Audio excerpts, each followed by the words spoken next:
had guests go because they felt left out. Cheers.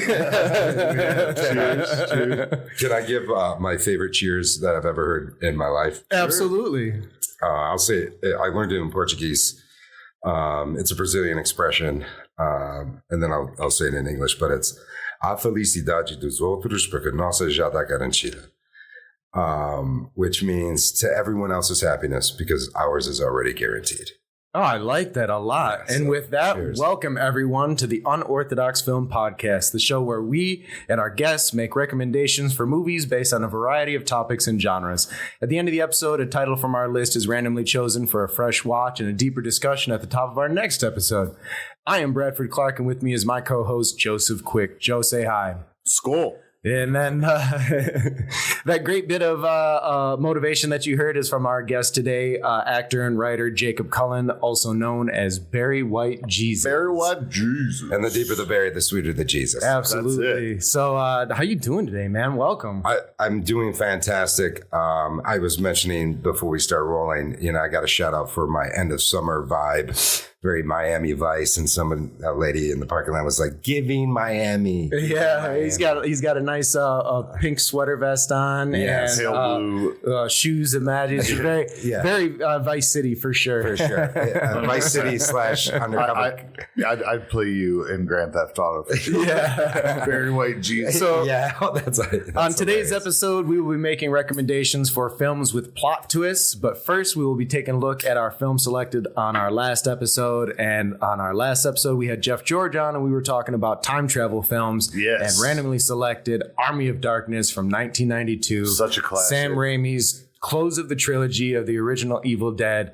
So that's where our conversation will be starting today. And one of my all-time favorite movies, I was saying when we were watching that I picked this up at a Catholic church rummage sale for $1 in like 1996. And so the movie was only 5 years old, freshly out. Probably on home video, and I got some nun took it. From So I have some commentary. Changed my life. I have some commentary on that story. First off, being born and raised and growing up in a Catholic household, you know, Christian descendant, but Catholic. And Catholics, if you're not familiar, are the Christians who are made to feel guilty about them existing. Yeah. So for you to buy a Don't movie, bother Jesus. There's a That's long what the path saints to are Jesus for. as well. In Catholicism. All the saints. There's so many steps to get to talk Don't to bother Jesus. Jesus with that. But there's that parable or story in the Bible about him like knocking over tables and stuff like that because of the sales and casinos and things happening at a church, and it just blows my mind that $1's a great price. Don't get me wrong. It was a steal. But the movie is certainly not of Christian, like, Right. You know what I mean? Yeah. And for them to allow that they should have just gave that away. They should have just left it at the corner, but they profited. But they profited by this lady. Okay, so I also bought that, and I bought the first White Zombie album. Also, but you know me. I'm going to talk to the person, Early 90s Satanic So I'm Panic. talking to this nun, and she's saying, yeah, so a kid from their class brought these to school to show his friends, and they took them and sold them to me. So not only did they profit, absconded they stole them. Yes. And then made profit Yes. on the devil's work. Yeah. Well, with that, let's get started talking about Army of Darkness. and thank you so much. I didn't know what film we would be, watching together. And, it was awesome to watch a film that I hadn't seen probably since college. So that's 20 years ago. Yeah, I'm trying to think about when I saw it. Actually, yeah, 25 after years having ago. watching so much of it was unfamiliar to me that it had to have been 15, 20 years since I've seen it. Like, I've definitely seen it. It was the first Evil Dead movie that I ever saw. Oh, that's awesome. But definitely haven't seen it in a while. I mean, I've watched 1 and 2 over and over and over again. I can't tell you why I haven't watched Army of Darkness, but I've definitely been fucking honestly, up. I mean, I love the whole trilogy. You know that about me.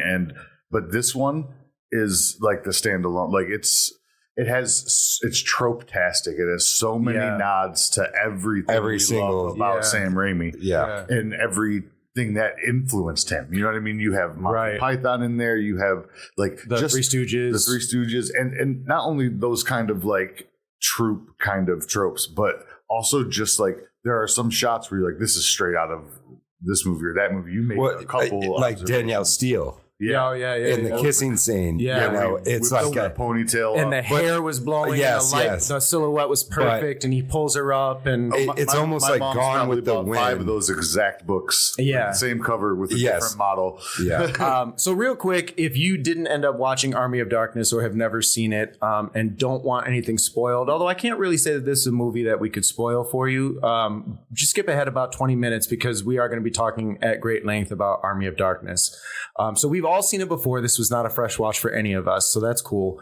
That was super cool to see it again. But 20 years is definitely like that's a refreshing watch. It was almost a first time watch for me. Life. You know what I mean? No, you need to watch that. Like that's a once a year thing for me. Like I have to watch it. I enjoyed so much of it. And might I add, everything that I kind of remember from the film was almost like a trailer. Of the film. Right. So just how it carried from, scene to scene. Yeah. It was really awesome to see. The thing that I found most fascinating about this movie was how many slashes it is. Like as a genre, it's an action / comedy / horror / period sword and sandal piece, right? Gore, maybe. But then also in its development, and I know we're going to go into detail with this, but it blended so many different mediums. There was puppetry, stop motion. There was matte painting, green screen or blue screen. It was likely blue screen at the time.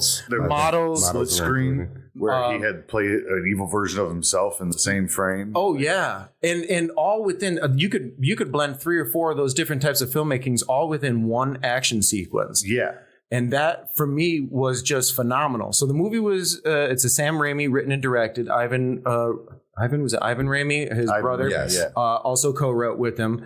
And being, like I said, this is the third in the Evil Dead trilogy. This was the first one that was studio funded. So we looked it up. It was about $11 million, made about $4.5 million in its first weekend. So it was a genuine success. And ultimately, it basically kind of broke even. It did. It ultimately made somewhere around the break-even point. And it's probably gone on to make a shitload in DVD and at least post-product sales. $1 to the home video. Well, you really didn't. That went to the church. Well, it was purchased beforehand. But it was purchased beforehand. Church and state, be damned. They're going to get their cut. Okay, Catholic Church is coming for blood.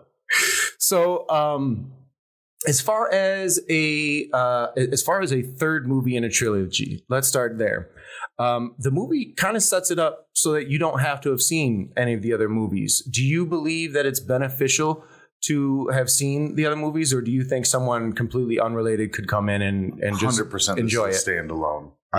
I mean, just having not seen the film for 25 years, literally, since I was in college, I feel that I don't remember the other movies when I was watching it. You know?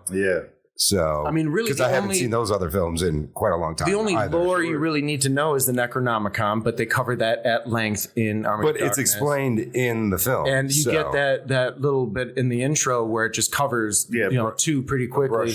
But without, it doesn't ruin 2. You could still go back and watch everything that was fun about the second movie. It just gives you the essentials for this story. Right. And like I said, it was the first Evil Dead movie that I saw. So I actually watched them 100% backwards. I watched 3. A friend of mine in high school was like, here, watch this movie. You've never seen it? Okay, I'll watch it. I liked it. He was like, for whatever reason, he gave me 2 because he was one of those people that believed 1 and 2. I mean, they're 1 and 2 are tangential. They're not sequels. They're not. They're totally different movies. Yeah, and it's not really a remake. It's just kind of is, but it isn't. Yeah. So then I watched 2 and then I watched 1. And for me, the type of movies change. So Evil Dead 1 is a straight horror movie. Evil Dead 2 is a horror comedy. And then as I've described, Army of Darkness has so many different... it's got slapstick quite a bit with the whole, 3 sturge... The final skeleton with the eyes rolling. Oh, yeah. Oh, you have the spinning skeleton the eye poke and throwing the hand up and blocking it. All the noises. It's... I'll cut your gizzard out. It was definitely something that Sam Raimi wasn't hiding from his influences. He wore them on his sleeve. He leaned into them and showcased them for you, from shot to shot. Like some of the shot compositions were beautiful, and some of it was challenging. Like he was definitely leaning on all the old school stuff while still pushing the envelope with some of his shots, like some of those action shots and as you called them, ninja moves, all the flipping. Yeah. Well, and there wasn't a lot of locked off movement, which I don't even think in any of his other movies is there a lot of locked up movement. But this was of that dolly shot. The first. Oh yeah, when they pulled out like 50 extras. Just yes, and that sequence alone. So that was at the very beginning of the movie. Sequence, at the very beginning of the movie when we're getting introduced to the world and that pit. And I forget what happened, but everyone's looking. So it was this shot that Joe's referencing where everyone, as the camera passed them, looked towards the camera. And it it seemed forever. It was a 15, 20, 30-second shot. Yeah, it had to be like 100. Ending on Bruce Campbell's face right before they push him into the pit. I think another aspect of the film that's kind of underrated and, might be overlooked completely is just the voiceover narration by Bruce Campbell in the beginning of the film. Oh, yeah. Allows you to trust like this is happening to him. Yeah. So like his tone, everything that he is saying, it makes you think, oh, shit, he went through time and is now a slave. Modern guy. And he used to work at S-Mart, Shop Smart. Shop S-Mart. Right. No, so what happened in the scene that we referred to right before the dolly is Henry the Red's people, they're about to throw the first guy in the pit and he tries to run and the prince shoots him with an arrow. And then they go, okay. And then everybody pans to look at who's next in the pit. So that is the first time in the movie that they used a shot that was used quite a bit. And that was the weapon at the camera. So I can only assume mounting, the prop at the front of the lens so you can see it and travel with. They did it with arrows. They did it with spears. They did it with the flying wall, the flying monster. The little trident. Yep, a little tiny trident. Dart, yeah. So there were a lot of camera themes throughout. Maybe a hay. It was definitely a trident, though. There was a little tiny mini trident. I mean, it was small enough to just be a toothpick. So I'm sure it was a fork, but it looked like a trident curved. So we talked about this while I was filming. Ashes. Bill Pope was the DP, and that was his second feature with Sam Raimi. And from looking at it, only his third feature in his career. Most of the other stuff was music videos. I've seen the Rolling Stones. I don't have it up right now, but there were quite a few. In this movie, you can definitely see why he's become. Yeah, absolutely. So for me, what I was noticing was there was a. He did Baby Driver. He did Baby Driver. Oh yeah, Baby Driver, Matrix. He's gone on to a big career. Yeah, Matrix is incredible. But there was a lot of coordinated shots in the sense that like very similar to the way that like Steven Spielberg does it now, in the sense that Steven Spielberg uses it a lot in oneers. There weren't a lot of oneers in this, and I don't think you could have. But what I'm talking about is shots that, specifically right after, it was either right after or right before the Trident, but he was in that windmill, and there was the fire, and the camera moved down. You had a close up on the fire. Then the camera moved back to a 2-shot of the fire and Bruce. And then it pushed in again to a close up of Bruce, where it, all kept in camera to be that one movement. There was a lot of examples of that throughout. Yeah. Where the shots were composed within movement of the camera. Yes. And what I noticed from that, because there was so much choreography in the entire film. So much everything was a physical gag in some way. The movement, the dance, that fire shot, right, where he's putting logs on the fire. Yes, yeah, and just all like the camera movement, and then the ability for the character to like tell its story as the camera is also another character. That harmony between, I think, even the fire itself. Yeah. All the elements were at play and used properly, and that's a very good comment, because the camera was a character, because absolutely, it's been lore in the Evil Dead movies. The camera is, because it represents the movement of the evil, right? The unseen evil. So he had those classic shots of him being chased through the woods, yes, but to then also additionally use it artfully in the way that we're discussing is It's just chef's kiss. Yeah, it was so artfully done in every aspect. Just the marriage of all the practical effects and the matte paintings and the. So let's talk about in that. the same scene. Yeah, let's talk about that. Layering, dude, like where you could tell that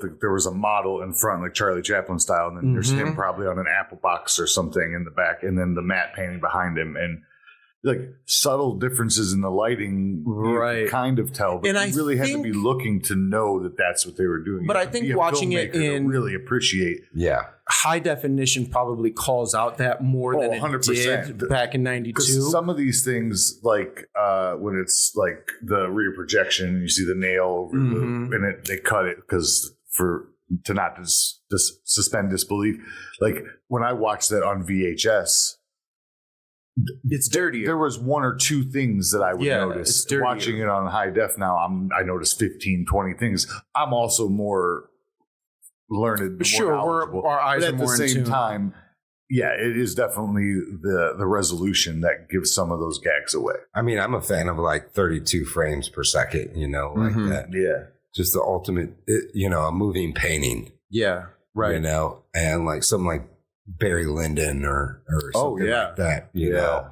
And there's elements of that where you think it's naturally lit by the candle or the fire, or and the lighting is extremely well done. And I go back to even like the Danielle Steele shot, between like the doorways of the big, castle. You even see like the lighting shift to fit what they're like going the for, symmetry. And then go back to the world. And it was of an era where it wasn't digital, so you had to have as much light information as possible for proper exposure. So there was heavy backlighting. That was probably one of the things that like dated it for me, was the amount of heavy backlighting, and specifically in the scene like that where you could see the glowing on their hair and so forth, from probably the large stack of HMIs that they had going, 3, 4, 5 of them to shoot in.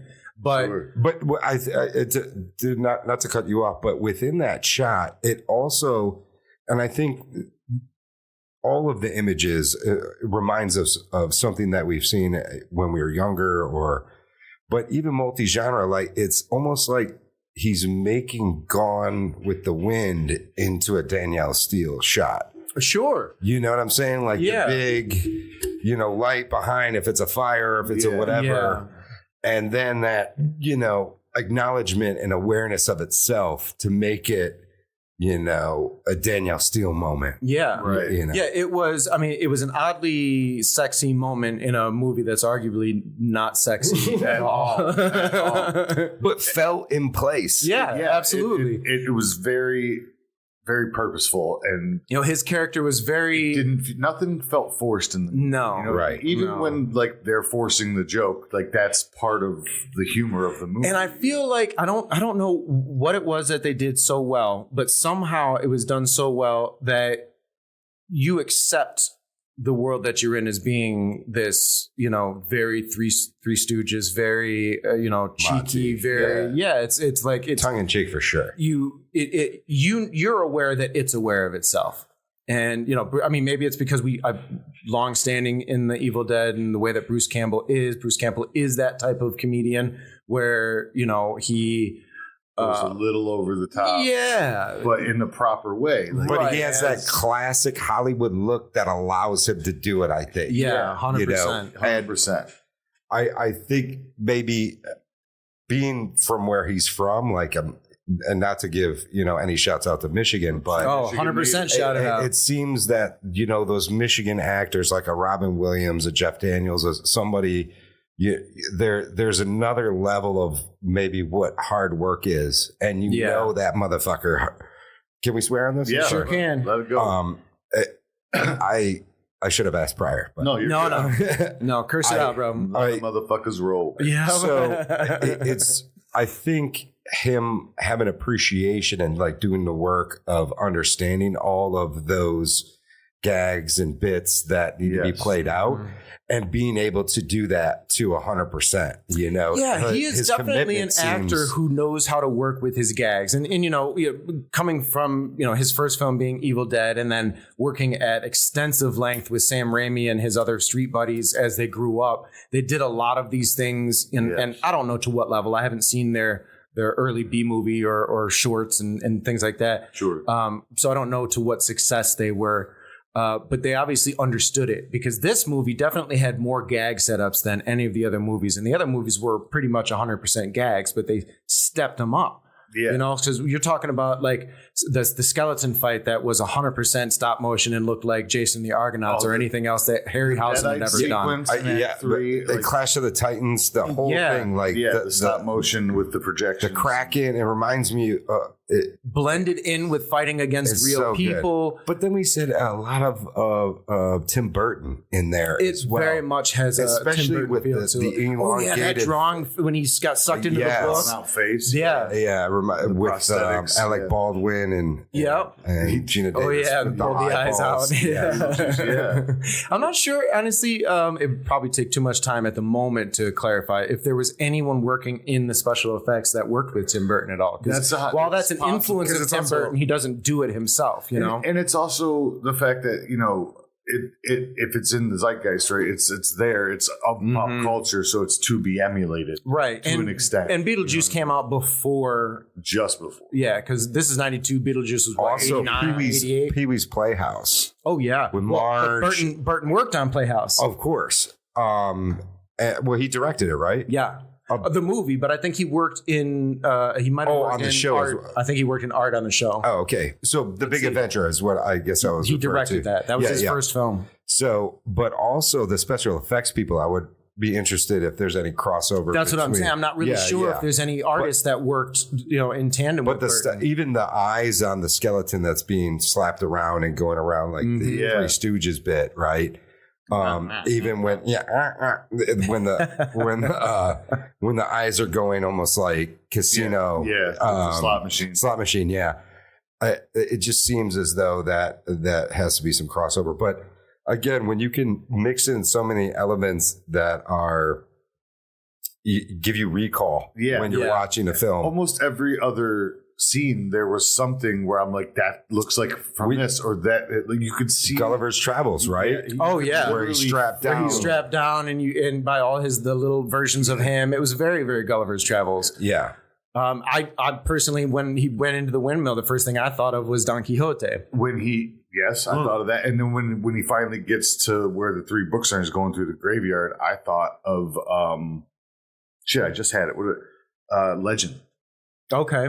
Like, you know, discovering. Sure. Well, also with the three books, that his action, and that's what I love about Bruce Campbell. It's like the line is almost irrelevant. The action for him is the key. I mean, the jawline, every eye movement, everything that he's doing on screen. His ability to hold our attention by himself in extended scenes is phenomenal. I would like to know the screen time of him on the film. I know there's a lot away from him. Yeah. But the screen time to impact by him as a character. And when while there is some away from him where it's just him. Yeah. Right. It's for a while. Drawn in because he's so emotionally evocative. He has like the talents of like a clown or a mime with physical behavior. Yeah. He has. But then he has the gravitas of like a Brando in Streetcar Named Desire. You know, when that lighting is just on him and he's just looking. His ability to go from looking sexy to looking like a clown in moments is in the same moment is crazy. Is just crazy. Like they shoot him all sexy and then he goes and just says something so. With the moment of him on the throne eating the grapes, being this pig, and then he burping and everything else. But it starts on this sexy shot of him in the close up pulling out. And he's like Mark Anthony. Exactly. You know what I mean? And then he's straight from Caligula. He's being kind of an asshole to this woman, but she did throw a rock at his head. Several rocks. But at the same time, when he's being the asshole, the sexy comes back, and then he spits a piece of ham bone out or something. Yes. And brings the clown back out, and he walks this tightrope of it so well. I want Han Solo. Yes. You know. Yes. Yeah. I want to add to what you were saying about him. It's total screen time. I think it's while it does cut away, which is great because this movie adds depth to the series that was not missing from the others, wasn't appropriate for the others. No, but in order to match the epicness of showcases this one, where the Well, there's a B story now because you had that Uruk-hai looking Deadeye, and you had the whole franchise castle is and explained in this, but basically. The ability for him, I tangented. Now I'm trying to remember what I was going to say. Shit, Squirrel. Yeah. Well, I mean, we were talking about his look, his ability to like change. Oh, screen time. Screen time, yes. Because he duped himself so many times, he probably still had plenty of working hours. Right. You know, all the mini hymns, that was, if there were 5, 6, 7, there was a handful of them. Those were each individually shot in a green room or blue room for him. But if you're watching when there's multiple, like it's stand-ins. Some of them are sanded, some of them are sanded, but you see his face quite a bit. All of it is ADR. Oh, it's 100% ADR. Going to when he grows a second person. So it starts with that really gross collar eye. Yeah. But there's that one where it's clearly a model head where he's laying against a tree. Exactly. But I enjoyed that. So it was cutting back and forth between a couple of different things. There was a prosthetic head that he had that was the further out shots, and you could just see it dangling, and he was voicing over the argument back and forth. Then they would cut in. He was leaning up against the tree, and it was 2 of his faces, which means they had to mat him out, shoot him twice. Yep. And then there were also times in that same type of setup where it looked like it very well could have been the prosthetic head or a double. When he was separating, that was a double. The first, they're kind of like crawling. Crab walk. So when you think about like shooting that sequence, that was probably a day, at least. You know, of all the different, because you had to plan and coordinate. When is he going to be in that outfit with the bobbling head? I think it was a day just from the point he leaves the windmill to the body separate. I mean, that was. I kind of believe that was probably multiple days. It could have been 2. Thankfully, it was so much done. Yeah, but again, going cut after cut after cut seamlessly. Boom, boom, boom, boom, boom. The montage use was really good. Going back to talking about the different types of cameras, I noticed that there was a lot of use of what was popular in the 60s and the 70s with the quick zooms on lenses. So you'd start with a wide shot zoom. That montage of him gearing up and getting his new hand was like overdone with like the snap, zoom in. Snap, zoom in. And it was, I was like, we're going to do it again, aren't we? It was the same like 9 shots. When he was training him to fight the Deadites. It was the same thing. I loved it. And then the sounds they made. Yes. It looks like everyone had fun, but I can imagine that was probably a tough shoot. Well, Sam Raimi is famously horrible to work with. Like he will scream at you. Like he's fun, but he shows up. Well, he's getting his vision. Right? He's getting his vision. Absolutely. He shows up to set and always has in not necessarily a suit, but he always wears a blazer. Yeah, he's always like kind of leaning into, like when he did was it The Quick and the Dead? Yeah, that was him. Yeah. He wore a cowboy hat every day with the blazer. Like he always does the blazer and some kind of theme, like peacocking. He plays his own. Yeah, he plays his own character as the director of this film. And I know it's wonderful to be on this podcast because, like, the wealth of information that you guys have about film is amazing. Thank you. Thank you. Like how film is made, you know. And for anyone listening to this podcast, you should definitely listen more. But as more of like the actor, kind of like writer side for me is how wonderfully they were able to like include characters and have them within the shots to then propel the story that something's like the Fu Manchu guy. Flea's dad. Flea's dad, exactly. Flea's dad, exactly. You came up with some great character names. Totally. But even like the Fu Manchu character, it just the way he enjoyed how Bruce Campbell's character was winning. He had no lines, like laughs. Yeah, he's just present, but you see it made such an impact. Like they become friends. Yes, colleagues. Like he teaches him chemistry, and that's what filmmaking for me is about. Is like how can you write in, action and make that character a whole character story arc without any lines. Totally. That's a brilliant his acting job as well. I agree. Yes. I think physical acting without dialogue is one of the purest form of acting. And of course. It goes back to silent film. Yeah, right? going all the way back to like our early days of learning to act. That's one of the first in most beginner acting classes. That's the first thing you do is have to do some sort of mime scene. And, learn to emote with your face. And then second from that is the exercise where, you're each given a scene, but you're given one word and I'm given one word. And that's the only word you can say, but you have to have a full conversation just repeating that word because that is about inflection and innuation. But going back to the physical, like those are the very steps. Samuel Beckett, maybe. Yes. Yeah, no. So it is one of my favorite things to do. Is I know we're on set a lot, but like we need a few extras to fill in this cafe, and just to sit back and mime eating. Yeah, for sure. Do it the same way every time. Every time I've asked to sit in, especially in the cafes, I come up a foot or a knee in the foreground and decide to wiggle your toe different. I come up with a reason that I'm there. Yeah. Oftentimes they don't bring you food. You're sitting at a diner and they bring you something to drink, and so I'm like, am I waiting for somebody? Did I finish? Am I just dicking through on my phone? Like something to give realism to it. But with this Fu Manchu character, we saw him early on. Right. And he was a parent. Like he stood out. He had a red shirt on. Like there was just things about him physically where you recognized him. But they purposely drew your eye to him. Right. On screen but they didn't really make a big deal of him until the third act. And then all of a sudden. And that's just brilliant storytelling. I agree. Right? Yeah. Just through the visualization of, who's ever in frame. For me. Yes. Nothing felt random. Correct. Everything felt purposeful. Yeah. And throughout the entire film, I might add. Do you guys have any curiosity about the audio when you were watching it? Like early on, I was like, damn, this must be ADR. Like it was just so clean when they were up on the horses and so forth. Was there any... It was obvious that any shortcomings they had were because they spent budget in different places. So they just leaned into those shortcomings. I have a really well. A little tidbit here on IMDb's trivia. Much of the film was shot with multiple cameras simultaneously rolling on both wide and close-ups. Now, as someone who ADs, I can tell you that that's not the mother-daughter.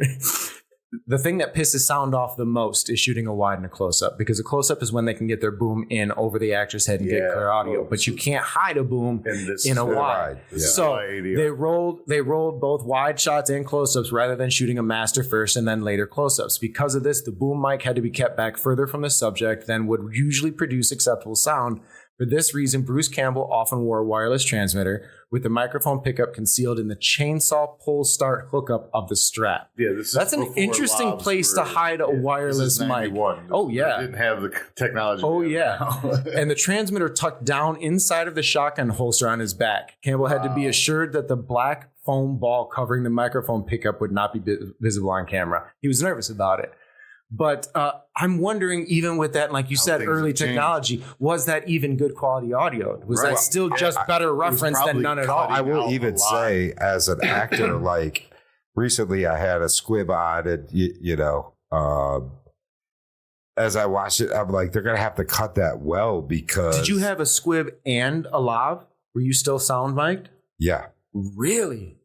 Interesting. Were they near each other or in total different? Like, was the mic pack on the back? No, there was a boob. There was a boom. Okay.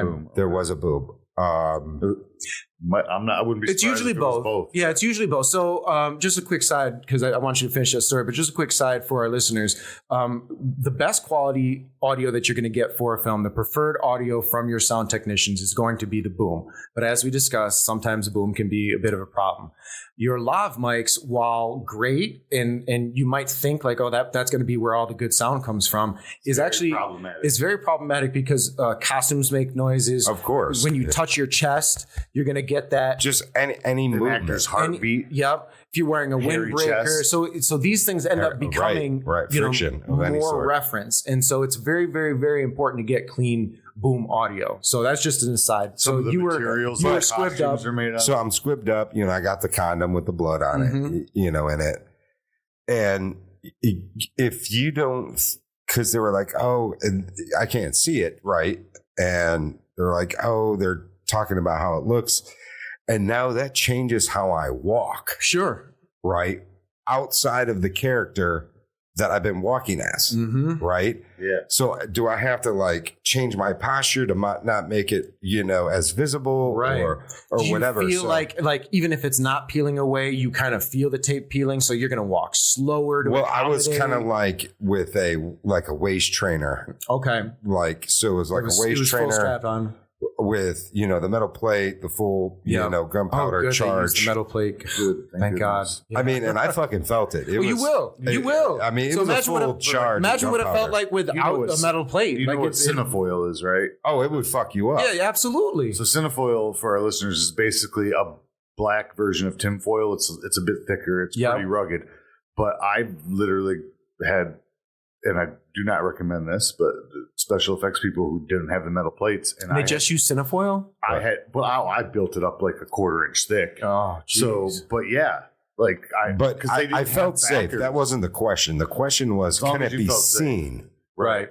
And so that changed for that moment, before what I did fucking 15 times and I think looked great from the front, getting that, squib pack explosion. Out, with the, the blood and all that kind of shit. And it was a hell of blood, like Tarantino kind of shit, which I felt great about. It was awesome. Yeah. Gentle.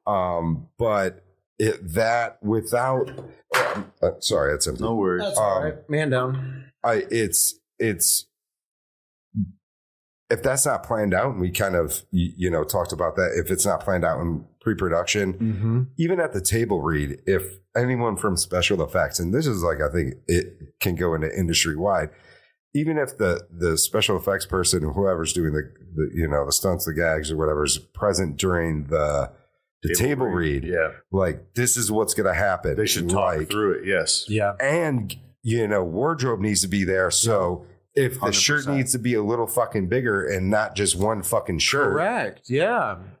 So now there's even more pressure on the actor to get even walking to the fucking thing. Mm-hmm. And what if, we were trying to detonate the thing and they're like, okay, there's one take. Here we go. Everyone said, and ready, action. Right. And we're going and then it doesn't detonate. So then I'm like, fuck. Okay. Now, and they're like, no, it's 3, 2, 1. And then someone's waiting for the click of the gun, but the gun doesn't click. Right. And it's like, no, when I hit this mark, you do it. Regardless. So I'm questioning, I know I'm going to feel it, but what did I do on the other side of camera? Right. How do I sell this? Yeah. Correct. Now I'm looking for it almost because motherfucker doesn't know when he's supposed to detonate. Right. Right. Yeah. And again, there's a multitude of reasons why that happened, I think. Yeah, but it's not just the actor using the gun that needs the cue. It's not just the stunt person that needs the cue. It's the person getting shot as well. And if you're ever listening to this pod for the first time or anything about film, like there's so much that goes into that. So many layers. Like you're saying, sound. Yeah. Like it can look great and sound like shit. If your sound is terrible, I don't care what it looks like. Your audience will lose interest if it doesn't sound good. Absolutely, it takes you right out of it. When it comes to suspending disbelief, 100%. The audio is one of the most important parts of the immersion. Yeah, and I think what we're missing is more score in films that come out of this area. So I agree. And I'm really focused on that. I agree. 100%. For me personally, and the others' opinions may differ, so I will stand on this being my own personal opinion, but a lot of the scores in the last 20 years have been so banal that like there's hardly anything recognizable about them. Mm-hmm. It's more or less like a leash that the filmmaker's doing to just like invite you to be happy now, be sad now. But the earworm of a soundtrack, of a score is Halloween. It is right. 100%. Exactly. As soon as that bar hits, you know exactly what it is. And I will say it again. The time for that kind of thing, like if you're a young cat listening, go back before you were born and watch movies from the late 80s all the way up through the early 2000s. That 15 years of artistry where the studios were actually like, new stories, here's money. Like, how do you think Army of Darkness got $10-11 million? Yeah. That's like $23 million today. That's huge. It is. That's a big deal. One of the stories that I wanted to talk about is $5 million. Yeah, it was. And that's a recent movie. Films like RoboCop. Yes. Oh, man. You know, Tank Girl. Like, just... And the stories and struggles that those films had. Yeah. RoboCop is a fascinating story, the struggles that they went through. Yeah. Just so many in that era. There's the studios were taking risks on stories, risks on filmmakers. Kevin Smith wouldn't be around if it weren't for that era of filmmaking. Agreed.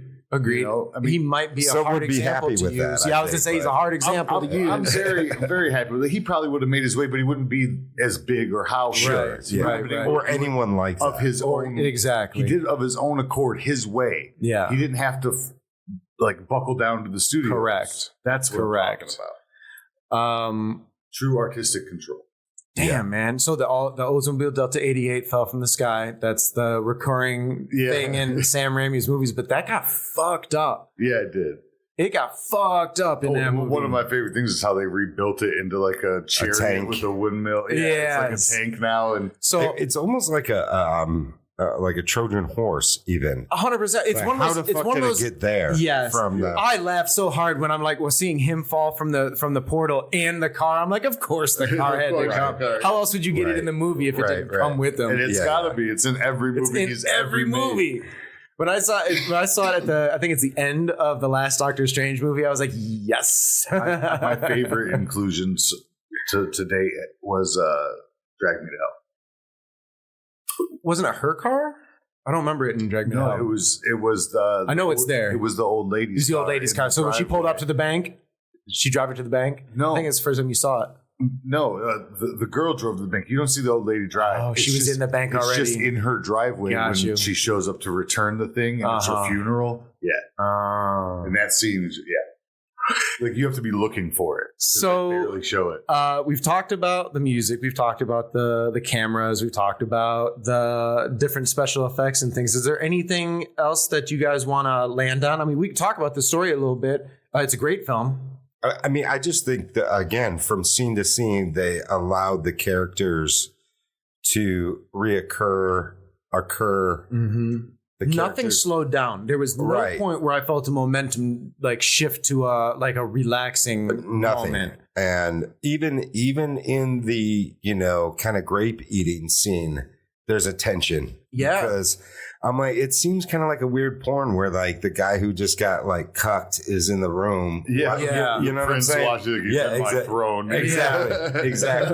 So there's a pre-cucked situation going on there. So that was it's funny because we really don't know the station of anybody in that castle. You assume the one guy's in charge, but what is he? Is he the leader of the army? Is he the Sean Fast? General? We don't know. You don't know. You don't know that girl.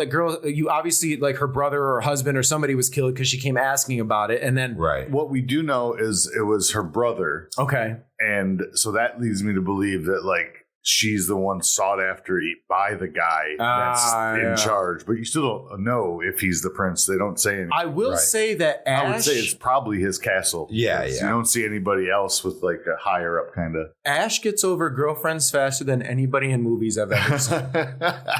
Because this film directly picks up after the evening that his girlfriend gets slaughtered. Yeah, and he's just ready to go. Ready to jump on that horse again. Absolutely. And then that goes awry. Steel pumping through his Then that goes awry. He gets sent back home. The Deadites attack his store, and then all of a sudden it's coworker sugar. And and I thought that a part of the story was really well done to get back to the store. They don't showcase the time travel again. No, it's the struggle the whole time. Get me home. He's just home. Yeah, he's just home. They figured it out. But now the Deadites are. They came back with them. Yeah. But again, I'd even go back to the start of the film with the narration. You just believe it. You're already in now. Yeah. So, just I think the genuineness of Bruce Campbell's role allows that to happen. I think that's something that we are afraid to do today. In films I watch, plus in films that I work on, too often I see or hear where directors and filmmakers want to explain the in-between. Right. And they forget that with editing, that we're and with smart. the We've seen a bunch of movies. Yes. Yeah. I don't need to see you close the car door, then walk to the front door, then Correct. unlock You wake up the and front brush your door. teeth. If you close the front door and then I see you You can closing just the show up at microwave, work. I'm cool with that. Right. Yeah. I'm just cool with that. If I see you wake up out of bed, you can just show up at work. Yeah. Like, I don't need the grabbing the keys, getting in the car. There driving. is something. Unless something's happening. Unless it's purposeful. Yeah. Well, I think even in storytelling, if you just see the wake up, right? How long is that wake up? Is it just an alarm? Is it, that sets up the next shot. Yeah. So then the next time you see that person, you can see, did they brush their teeth? Did they, Right. So if you're doing some really good writing with the action of the character. You're giving the audience what they need, their mind will fill in a lot of stuff for you. So here's and make it even more, maybe. Here's probably a bit crude, but an example that I think really sells. In how many movies in all of the history of movies have we ever seen anyone piss or take a shit if it wasn't specific to the plot? You just know. You don't need to know, like, oh my God, these people have been on the road for 24 hours. How come they haven't stopped at the bathroom? I'll give you a perfect example. You forgive it. You just know that, like, that's not important. It's part of travel. I'll give you the perfect example of space for the viewer between and how scenes are, might seem arbitrary as The Shining. Mm-hmm. Yeah. That gives you so much space to be like, what the fuck is going on? Yeah. And how are these things related and these behaviors and, the whole, carrying of the story. So it's like in jazz, it's not the notes that you play. It's the notes that you don't. Play. Yeah. So 100%. I think great storytelling allows you to fill in the blanks as well. I agree. Yeah, 100%. And that's what the point we're getting across is that it's not utilized enough anymore. Trust your audience. If you're telling them a story, they will follow you. Especially if you're writing a story to an audience. Yeah. Because that audience knows their shit and they want certain liberties to fill in the blanks. 100%. Right? Even like a story like Halloween, like I don't need to know if Michael Myers is related to the female character or not. Right. Which was like always kind of like implied. And I think even in the first movie, that's the only story he has. There's really literally no other no explanation of why he's the way he is. Right. Why he's impervious to dying. That he wants to kill off his bloodline. Yeah. So, Laurie must die. Right. Laurie, she got to go. But but that allows the audience to say, why the fuck is this going on? Sure. And that everyone else's story, maybe he was abused. But this is what makes him one of the most maniacal human monsters in cinema, because you don't know why. Exactly. And you're allowed, it's left to your imagination. So everybody's afraid of him for their own individual reason. For no reason. Beautifully done. He is the boogeyman. He is. Which I think William Shatner. Army of Darkness does well too,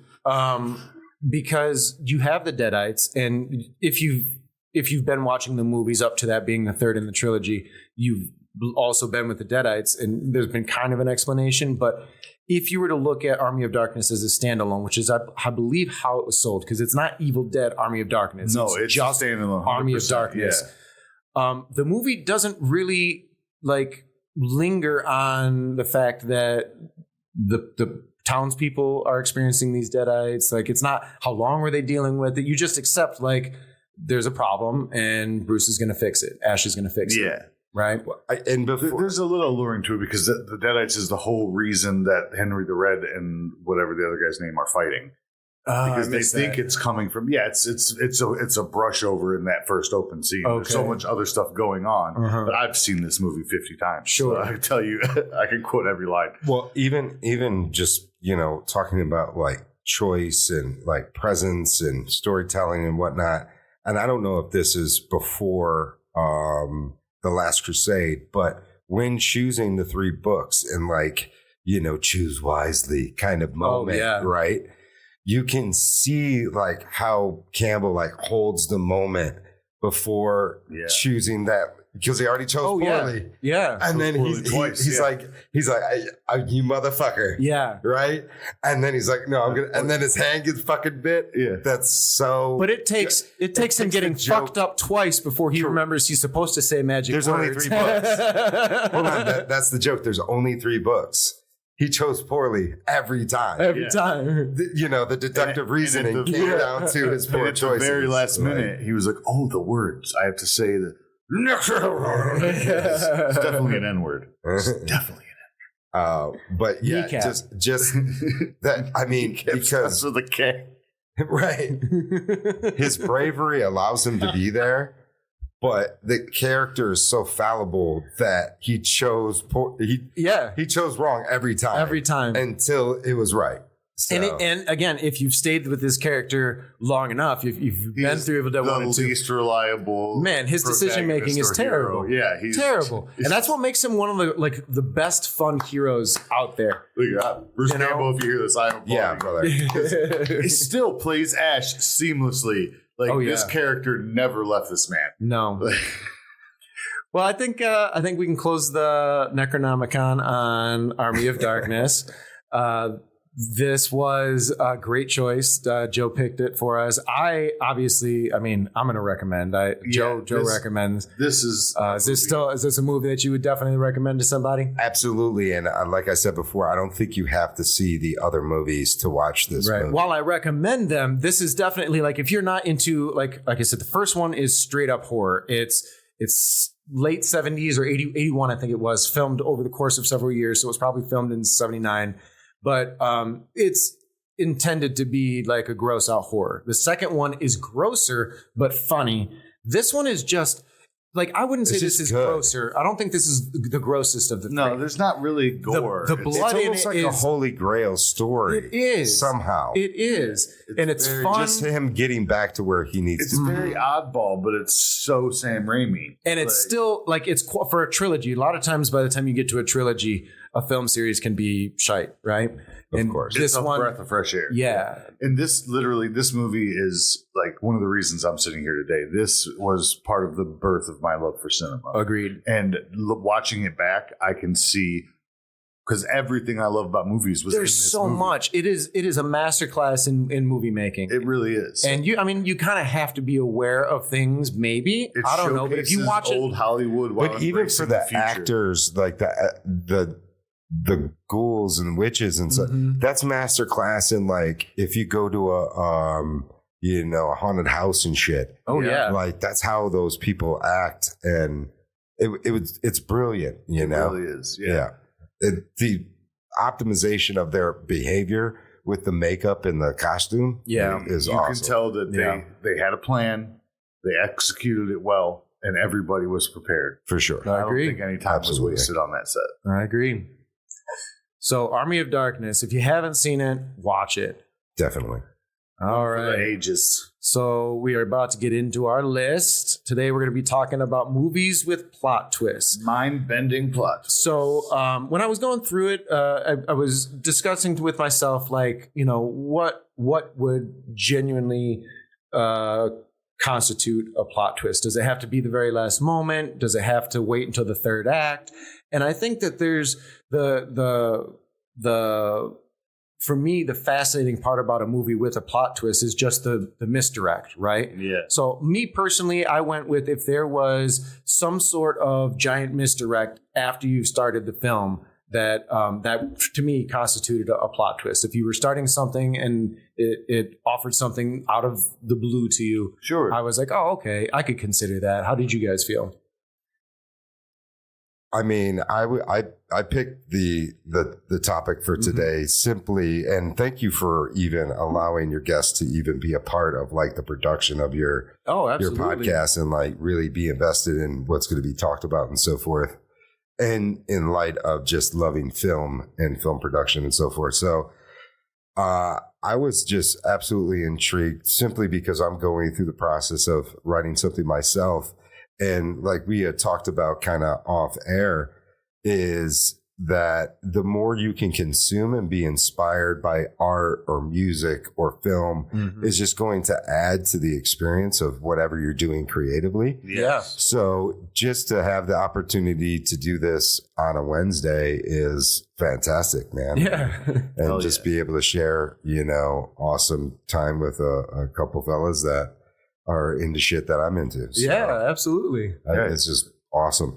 Feelings mutual, man. Yeah. Joe, how about you? Your thoughts on the topic? Yeah, I mean, I've been eager to get to this one. We have a whole list for our guests to go through, and I'm excited every time they pick one because, as you said, now they're involved, they're invested. Yeah, it's their choice. It's awesome.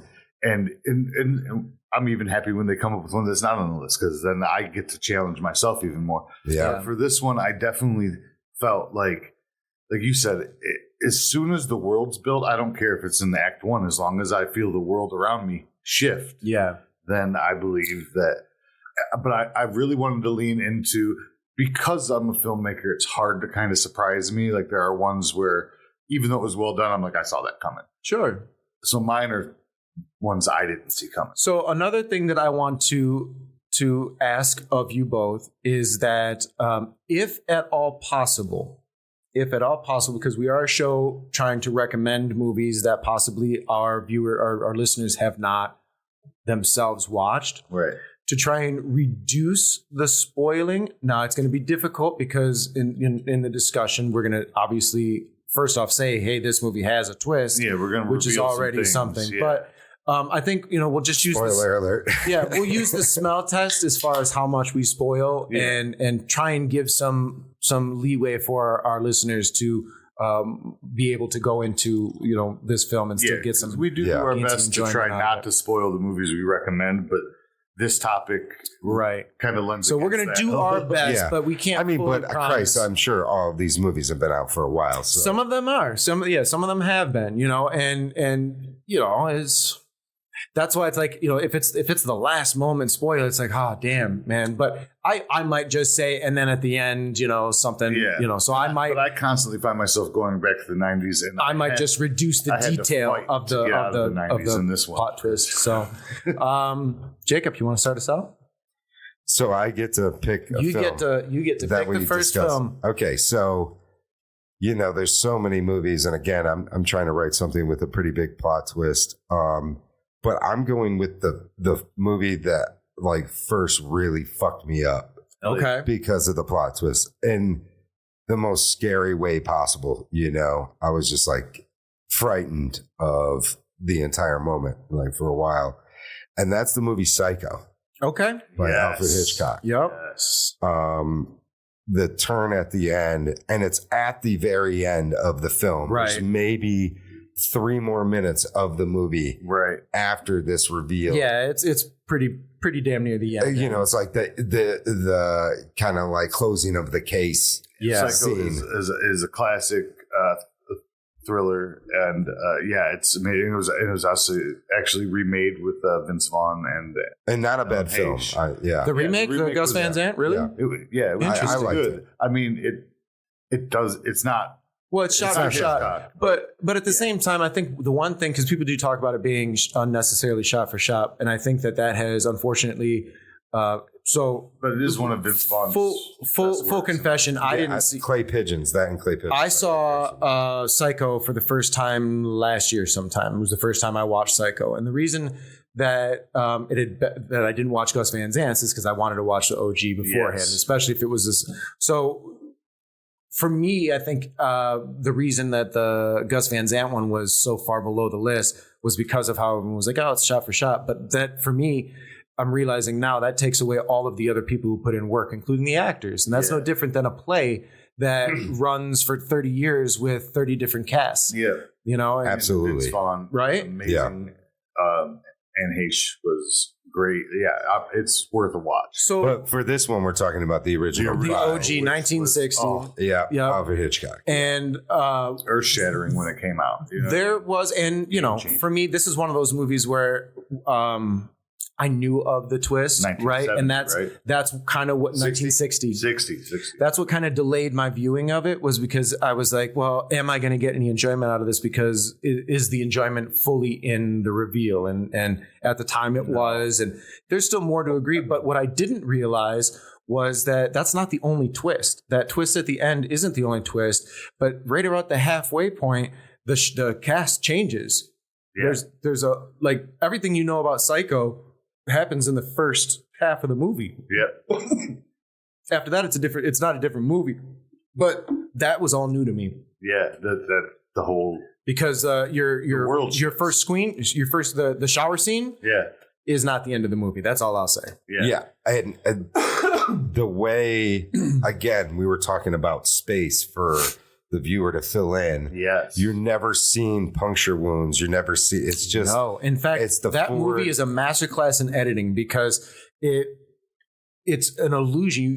You never see her naked, but you feel like you do. Right. You don't see her stabbed ever, but you feel like you do. She's so revealed and vulnerable, but she never is. Yeah. Yeah. It's all a psychological experiment. Yeah, well, and making the blood circling the drain, the Hershey syrup. Yeah. So horrid. You know what I mean? Like, but it's well, and then there's a layer about like birds, right?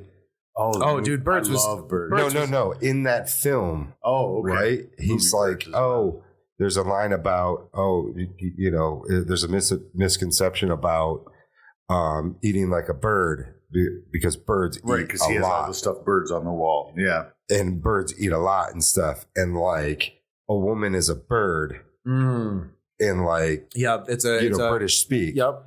Yeah. So he's taking another bird to stuff, and that's like a really. It's clever. I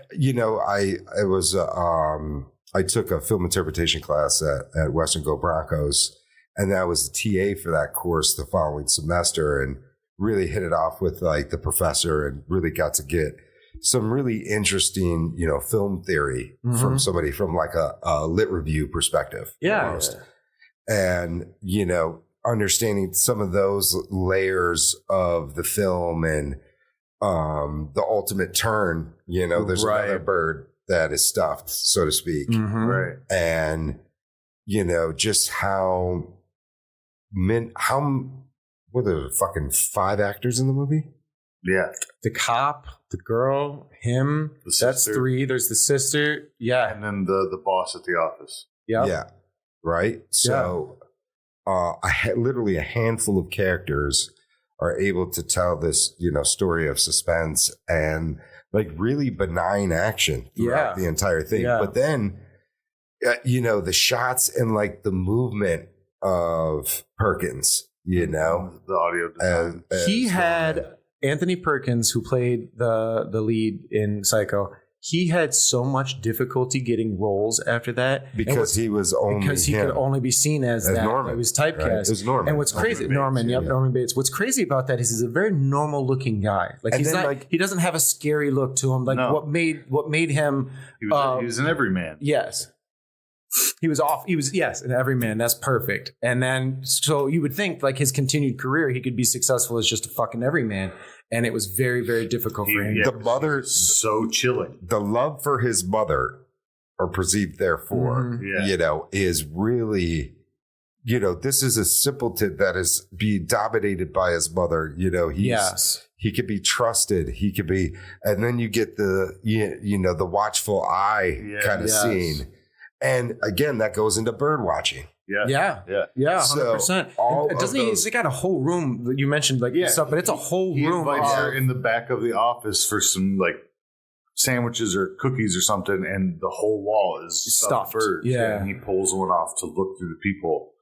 Man, yeah, I highly recommend Psycho. It was one that I didn't avoid. It's not. Did either of you think about Psycho? Oh yeah, it's on my list. Yeah, it's on my list. Okay, cool. Here, I purposely put it on honorable mentions because I was like, I think somebody will bring this up. Yeah. Sure. All right, Joe, what do you got for us? Oh, buddy, I got quite the list here, but I'm gonna hold. I don't even think I thought of all of them. Once I hit I'm just guessing. I probably got 18 or 20 titles here. Once I got a list that long, I was like, I'm just done. I'm done thinking about it. Yeah, you got to be done thinking about it, right? But I'm going to go with what I feel is a classic. It's definitely a classic, but it's 1996 Scream. Oh, okay. Because it is kind of your classic horror movie, but it has the twist ending that you really don't. You don't expect. see that coming, no, because horror movies didn't do that yet. No, and it has like the proper red herrings. I'm so glad you brought this up because I don't remember how Scream went. Okay. I remember again. This is 30 years ago. It has all the red herrings and everything, but then you're like, oh, of course it's this person, and it does wind up being that, but it's not just them, right? To avoid spoilers, we're not going to go right. And the Scream series has been built on that. Cemented Matthew Lillard as a horror god, as one of the Halloween, Halloween seasons. Forever. He's done a lot of movies, but he does. I don't know if when you bring up Matthew Lillard to the general public, if they associate him directly with horror, but at the same time, I feel that they probably only think about him in either Scream or Scooby-Doo. I feel like those are probably the two roles that the general public. For me, I first go to 13 Ghosts. Oh, I mean, he's been in so many other things. I'm not trying to shortchange him. Oh, no, of course. What I mean is he's is that he very white Jesus is taking photos, right? He made such an impact at that time that I don't even remember the other movies he was in within the 5 years of that movie, and he was in others a lot. Yeah, he was blown up at that point. Hackers, amazing, and Hackers. I think the SLC Punk. Oh yes, wasn't he at Dawson's Creek too? No, that was Joshua Jackson. All right, sorry. Was he? I don't. I mean, he could have passed through. I don't know. Yeah, I don't know. Not in the main cast. Okay. What I thought was so compelling about the whole film was the knife. Oh, sure. The actual shape of the knife. Yeah, because until you find out who they are, that was the villain. Yeah. Yeah, it's Ghostface, but the knife was for me, that's what because I remember. Because arguably Ghostface's only standout quality or detail would be the knife, in the sense that it was so prominent, because he looks very much like Michael Myers, just he's skinnier. Yeah, just a longer he's just and hooded, right? He was hooded, yeah. So, but the knife, it might, because then think about all the films. Think about how the knife was used. The knife was used a lot, and you always saw the knife before you saw him, or just the knife. That's what I'm saying, or just moving around or coming through things. Exactly. It was very well used. And think of the recall on knives like Rambo, Commando. Oh Jesus, yeah. So it was the knife was the movie. I mean, that was the thing that was sold to kids and shit. 100%. Still today, you can buy a Scream knife. Oh yeah, of course. I'm gonna stay in the horror genre and the classic area, and I'm gonna go with 1980s Friday the 13th. Nice. The OG Friday the 13th movie, about campers going away to a camp, and then swim scenes, the best. Single-handedly being taken out. Oh, dude. Oh, right. Right. What a cool death too. Oh, wow. Oh my God. This is my favorite death in the movie. Yeah, the neck through the God, yes. So again, trying to avoid the spoilers. What's great about Friday the 13th is Killer's not the killer. I don't know. Yeah, and I don't know what. It was made in 1980. I didn't watch it until probably somewhere in 95, 96 or something like that. And multiple Friday the 13th movies had since been released. So there was a whole by the time you saw the first one going to it. I was blown away. Yeah. I was blown away when I saw it for the first time. I was like, holy shit, this is nothing like any of the other movies in the series. Right. And that, I don't know if it was, is that a plot twist at the time, blah, blah, blah, because we didn't know about Jason. Jason was talked about in the first film. But I think, again, that this is a movie with two twists. Yes. One being the reveal of whom the killer is. But then at the very, very end, you get another surprise, and you're like, holy shit. The boy in the lake. Yeah. So I think that, and what I like about Friday the 13th is its simplicity. Yes. I think Friday the 13th is an example of why that genre of slasher works. It's about the kills. It's about the characters. There are people. It's not about the killer. Recreate that kind of chemistry today to the point where we just got off a movie that is basically emulating that. Like Sure. A movie at a summer camp. Sure. But Shout out Crazy Bones. Right. And we, if you've had the opportunity to like go to a summer camp or like a school trip to like a wilderness area and be in a cabin and shit, you can relate to immediate nostalgia. Exactly. But also, I think the stillness and some of the wide shots of him just standing there, kind of like the Michael Myers, and like the lake, the water element always, it doesn't come out of the lake in the first one. He's not in the first one. That's right. Except for that's the twist. Too much. That's the twist. I'm not going to spoil who is. Maybe off mic, I'll tell you who the killer is, but it's a whole misdirect for you the whole time. I love this topic because now I have to go fucking watch the dude, I'm telling you, this first movie, I think more people think they've seen Friday the 13th. No, you've seen, and I don't think they have. Seen the second one or the third one. I because I saw it when I was probably 8. Yeah. Right. Yeah. And people forget the first one. The first one it's a surprise. I think. And like I was showed Humanoids of the Deep when I was a kid. Oh, okay. So you had some cool parents. Yeah. My parents weren't that cool. They're cool parents. Well, I spent a lot of time with my grandparents, and my uncles had everything on VHS, and they would just put on movies or let me pick movies or whatever. My dad loved his kind of movies, but it was very like. But my grandpa's like, "You want to watch Humanoids of the Deep?" I'm like, okay. My parents weren't movie watchers at all, and so the collection that we had was the growing collection of the Disney Diamond VHSs, but then my grandmother made me watch like fucking Odd Golden Pod like 30 times. That was a VHS we owned, and I've actually not seen it. Or like Fried Green Tomatoes. House on the Prairie. Yep. Little Women. That was my sister's rotation. I would go to the computer in the basement and play Doom. Yeah, exactly. Watching Little House on the Prairie. Yeah. All right. So that brings us to our first three. So we're going to go ahead and take a quick break, empty our bladders. This has been a pretty lengthy conversation so far. So we're going to take a quick break, and we will see you guys here in just a moment.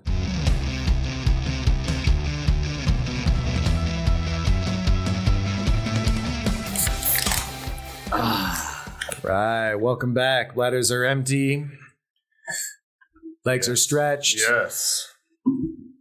Let's get back into it. So we started our list today. We're talking about movies with plot twists, and we've mentioned Psycho, Scream, and Friday the 13th. So that brings us good about that list. Back to you, Jacob. What do you got for us? Well, I'm going to the year 2000. And to premise this, I had gone down to a fish show in Alligator Alley for our New Year's. Okay. 99 to 2000.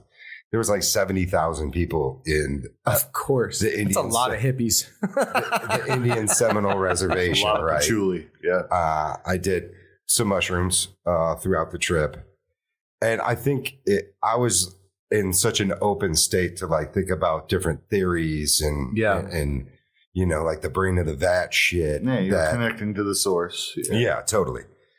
And this film kind of really blew my mind in like a cinematic way where I was a lit major, right? Okay. And I studied like film and screenplay writing and all that kind of stuff as a part of my literature, coursework. So, I would read like the great playwrights like Tennessee Williams and, all of that. Samuel Beckett, I mentioned earlier. So Edward Albee, and these Edward Albee, another great plot twist kind of writer. But Memento. Oh, yes. In the year 2000, Christopher Nolan, the first work I seen by Christopher Nolan. Same. And I mean, I'm a fan of Guy Pearce, but I mean, me as well. What a moving performance he had in this movie. Absolutely. What's his name? From the Matrix. Joey Pants. Joey Pants. Yeah, Joey Pantoliano or whatever. Yeah, Pantoliano. Yeah. And then the Moss. What's her name? Yep. Yeah, 2 Matrix veterans. Yeah, Catherine Ann Moss. Yes. Mm-hmm. So, and Steve Toblerowski. He's the diabetic. And I just saw like a short video of Christopher Nolan talking about, the timeline of the film. I don't know if it looks like a horseshoe. Yeah. And he's like, here's the start of the film. Here's the end of the film. and here's like where we are. Where we are within the storytelling, and just like that visual conception of like how the timeline can be storyboarded really is, again, like something that is really helping me, even just thinking about that film, how I can make the film I'm writing have a great turn. What's fascinating about Memento is if it were edited chronologically, it'd be a shit boring film. Yeah. Totally. Yeah. The fascination of it is the mystery that we're led into and the way that they edit the story to be, and you know, because the guy, he's 10-second Tom. Every day he wakes up, he doesn't know what's going on, and you know, 50 first dates, but better. Exactly.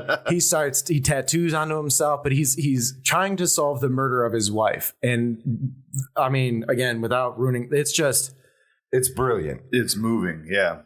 It's a movie that's Teddy's character. Joey Pants. Yeah. Teddy's character, his handler, is the movie for me. Yeah. So actually. Well, because, you know, his story, who you see him as at the start of the film versus who you see him as at the end of the film changes so dramatically. Same with the main character, Guy Pearce. You know, how you see Guy Pearce changes too. Yes. You know, but it's not as Joey P. visceral, man, volatile. Holy cow! And I loved Guy Pearce in L.A. Confidential, but there was just such another layer of intimacy that Guy Pearce was able to project in Memento.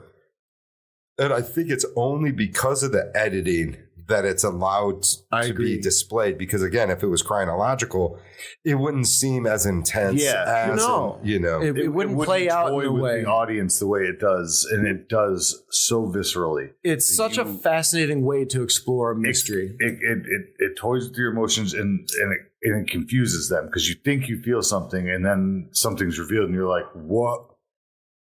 And your heart drops almost every time they do that little reveal. Absolutely. And this is a movie just full of twists. Yeah. Like every new scene is a new twist. Because the way that it's develops, adding evidence, right? Exactly. So you are given information, and so now you are in this state of mind that this is what is. And then the next scene gives you more information, making you question the last scene. Well, and then again and again and again. And so you're always compiling new information and moving it like he is as he's trying to discover it. Absolutely. And talk about the epitome of a movie playing to its audience, because it gives you an emotion and then it tells you you're wrong. Yeah. Yes. Like it's leading you down a path and then it goes, nope. What I really think it does beautifully is allow the viewer to be a part of a jury. Yes. Yeah. And it's almost like a trial of sequence, right? Mm-hmm. So Nolan sets it up to be like, and here's exhibit A and here's exhibit B. Yeah.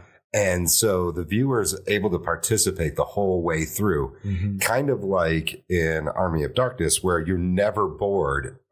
When that film ended, I'm like, fuck, it's over. Yeah. You know? Yeah. And that's a really great film. It's like, damn, I want more pieces to this puzzle. Yeah. You never want to put the last piece in the jigsaw, right? Right. That sort of feeling. That's what impacted me most, is how 3 characters, essentially. Yeah, pretty much. Can carry a story, just like Psycho, you know?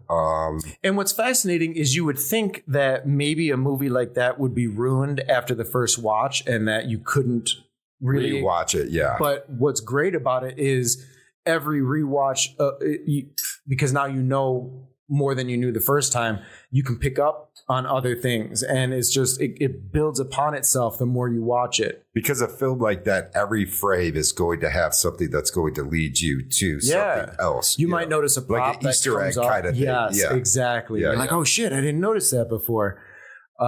That's I had that one. I have so many movies here. And gentlemen, I hope every movie I pick is on one of your lists. Like that will make me feel so proud today. No, you nailed this one.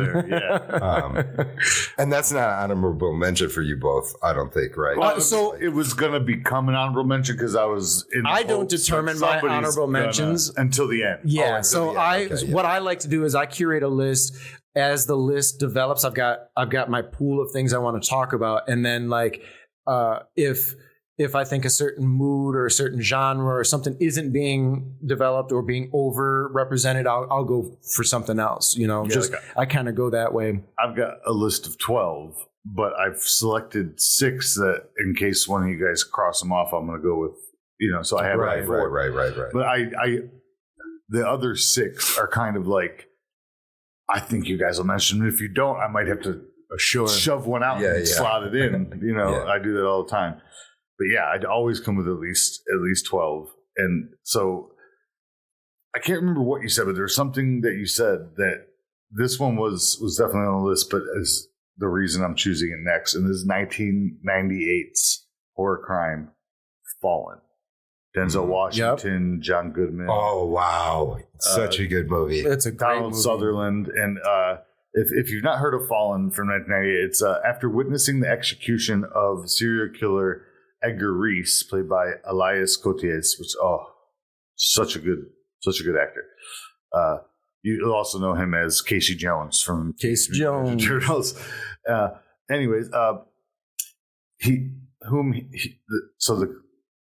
After witnessing the execution of the serial killer, whom he arrested, police detective John Hobbs, played by Denzel Washington, and his partner Jonesy, played by John Goodman. And Goodman again. Oh my God! What Such a great actor. Man, his rendition of the Stones in that movie is so fucking creepy. So there's this whole thing in the plot where, and let me get there. So the 2 partners, the cops, are soon investigating another murderer whose mode of operation is eerily similar to Teresa's. They think he's a copycat. In the course of the investigation, Hobbs meets theology professor Greta Milano, played by Mbeth. Do you know who she is? You know exactly who she is. I know who she is. I just don't know. She was in Army of Darkness. She was in the red dress. Yeah, she. Yeah. Wow. Another reason that this was on my list but I'm horrible with pronunciation. It was a surprise to me. I'm like, I was just looking at this face. Yeah, who introduces him to the world of the occult and the possibility that an evil spirit is behind the killings. What's great is the movie opens up with a narration by Denzel Washington where he says, I'm about to tell you the story about the time that I almost died. Yes, it is. And that's the very first line that you hear. And then as you go through the movie and Denzel Washington's character is the main focus and, the spirits get involved and this and that, the fate of his character as a viewer is in question. And whether you remember, a lot of times the first line in a movie is there so that you forget about it, right? Yeah. Hopefully the rest of the movie is engaging enough, but it's such a hint at what happens. It is, and they bring you back to it without being like in your face about it. Right. And it's still a shock because again, you don't know what you don't know. Right. Yeah. It's a fascinating movie. The way they lead you down this trail and give you just enough till they reveal. Yeah, it's like Memento. It's another one of those mysteries where you're being misled because every time you think you know something else develops and it's unexplainable until it's explained. There's another Denzel Washington cop movie with John Lithgow. I'm not going to say the name of it. Oh, man. I'm sure that's not a plot twist. That's just a fucking really good movie. But Ricochet. I wouldn't put that on this list, but such a good movie. But that's such a fucking good movie, man. Denzel, everybody loves Denzel. But John Lithgow, oh my God. And underappreciated for being a solid actor. But that movie, so good, dude. That one and Raising Cain, where he plays his own twin brother. Oh my God! Yeah, Lithgow. Yeah, Lithgow is an unsung hero as far as like thrillers and Third Rock. Serious. Yeah, but that's what a lot of people know him as a comedian. They know him from Third Rock from the Sun. But that character is so fucking brilliant. It is brilliant. Yeah, but he is brilliant. Like even for just a 3-camera sitcom, he plays that. Probably only know so him much skill. From Third Rock or Dexter. That's like a and Jackie he was creepy in Dexter. Kind of like Honeymooners type. Yes. You know, iconic, rememberable role. Yeah, Harry and the Hendersons for sure. Oh, and he was so believable as like the dad in that. You know, back when I thought he was my fucking dad. Hair. Yeah. He was. He's I didn't have a dad, so any dad on screen was my dad. Fair enough. Yeah. very, very like dark and touchy part about my soul. But Sherry, man. Yeah. But yeah, man, Fallen. If you have not seen this, go see it because it's a fun ride every time you watch it. Again, I want to go watch that movie again. It's so good. Even when you know the plot twist, you go back and you appreciate, they were telling me the whole time. Yeah. Like, you see it a different way every time you watch it. Donald Sutherland was in it. Did we mention Donald Sutherland? I did. Yeah. Oh, shit. Again, I'm not, again, I have nothing to promote. I'm just about the writing process.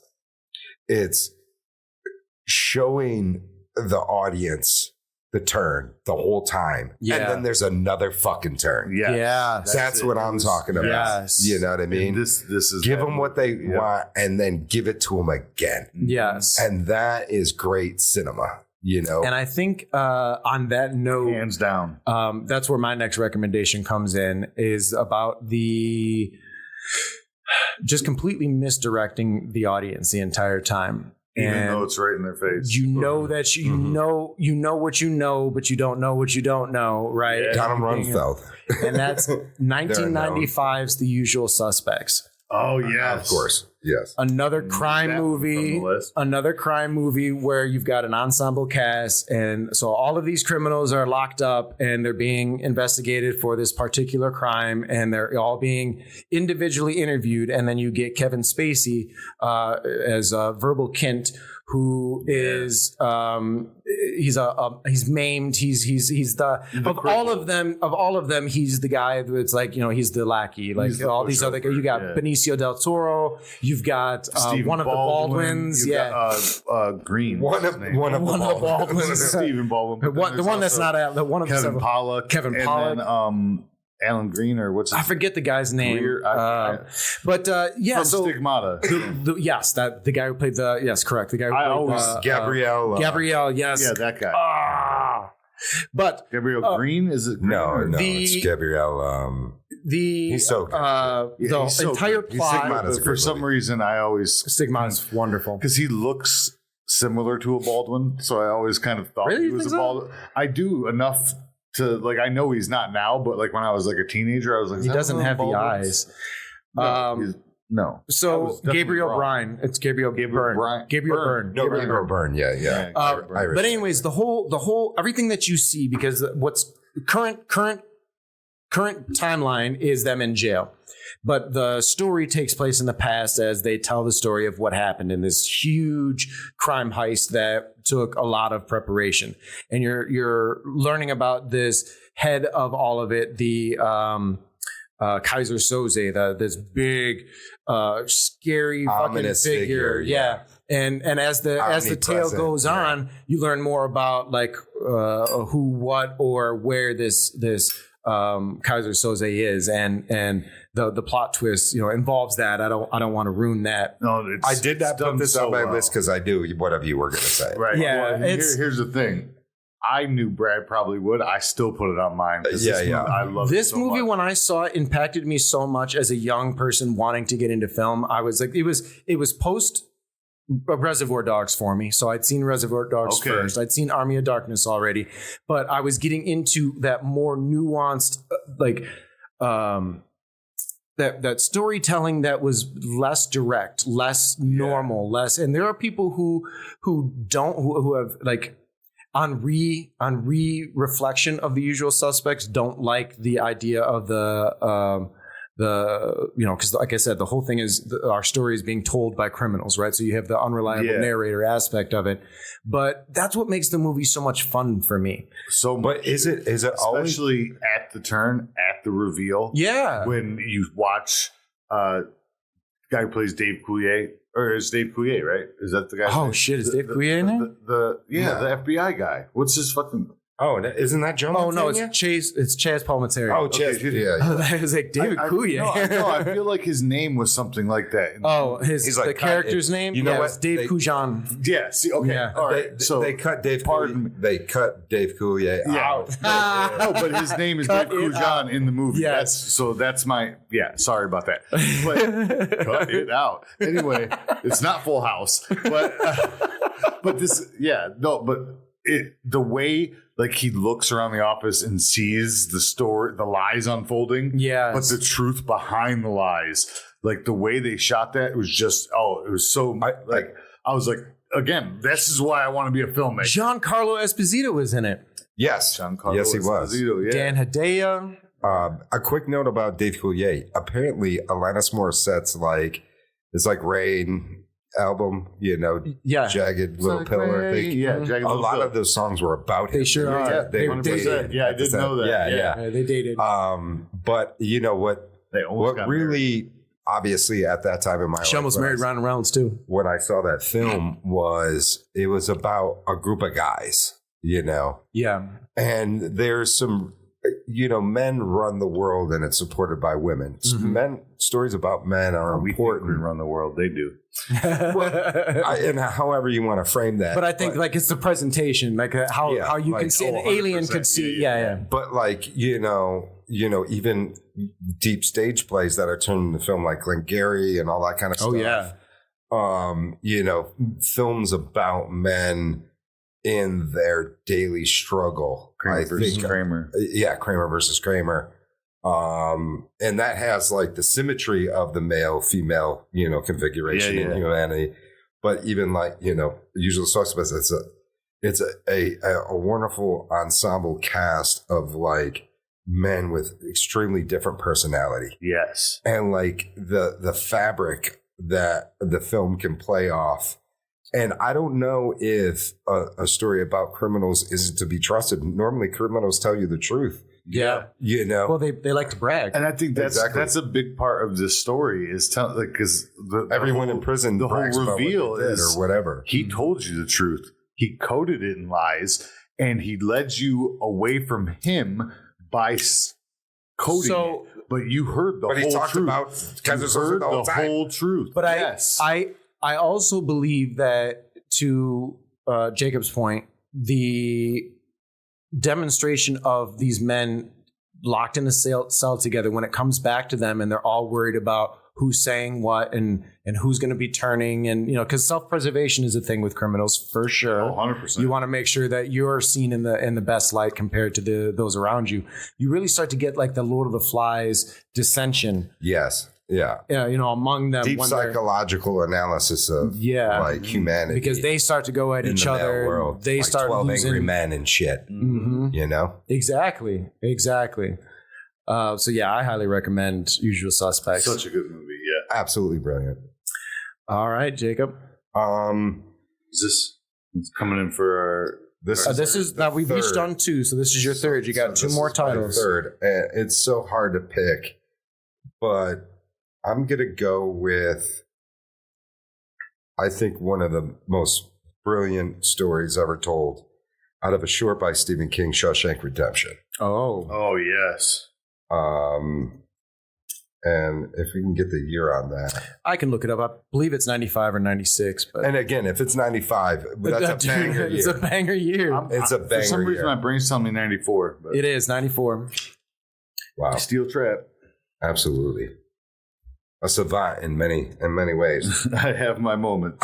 But, I saw this film and the apps, and again, it's kind of like almost like a love story between two men. Yeah. 100% it is. It's Total like Brokeback. Yeah, it's a 100% Mountain without the ass fucking. Yeah. Yep. Yeah, and I think that's one of the things that I think a lot of jail cell was that tent. A lot of I quit you. Men and I can't quit you. Yeah, a lot of men in the I'm going to speak in generalities here, and that's how Hollywood works, right? Yes, Hollywood works in generalities.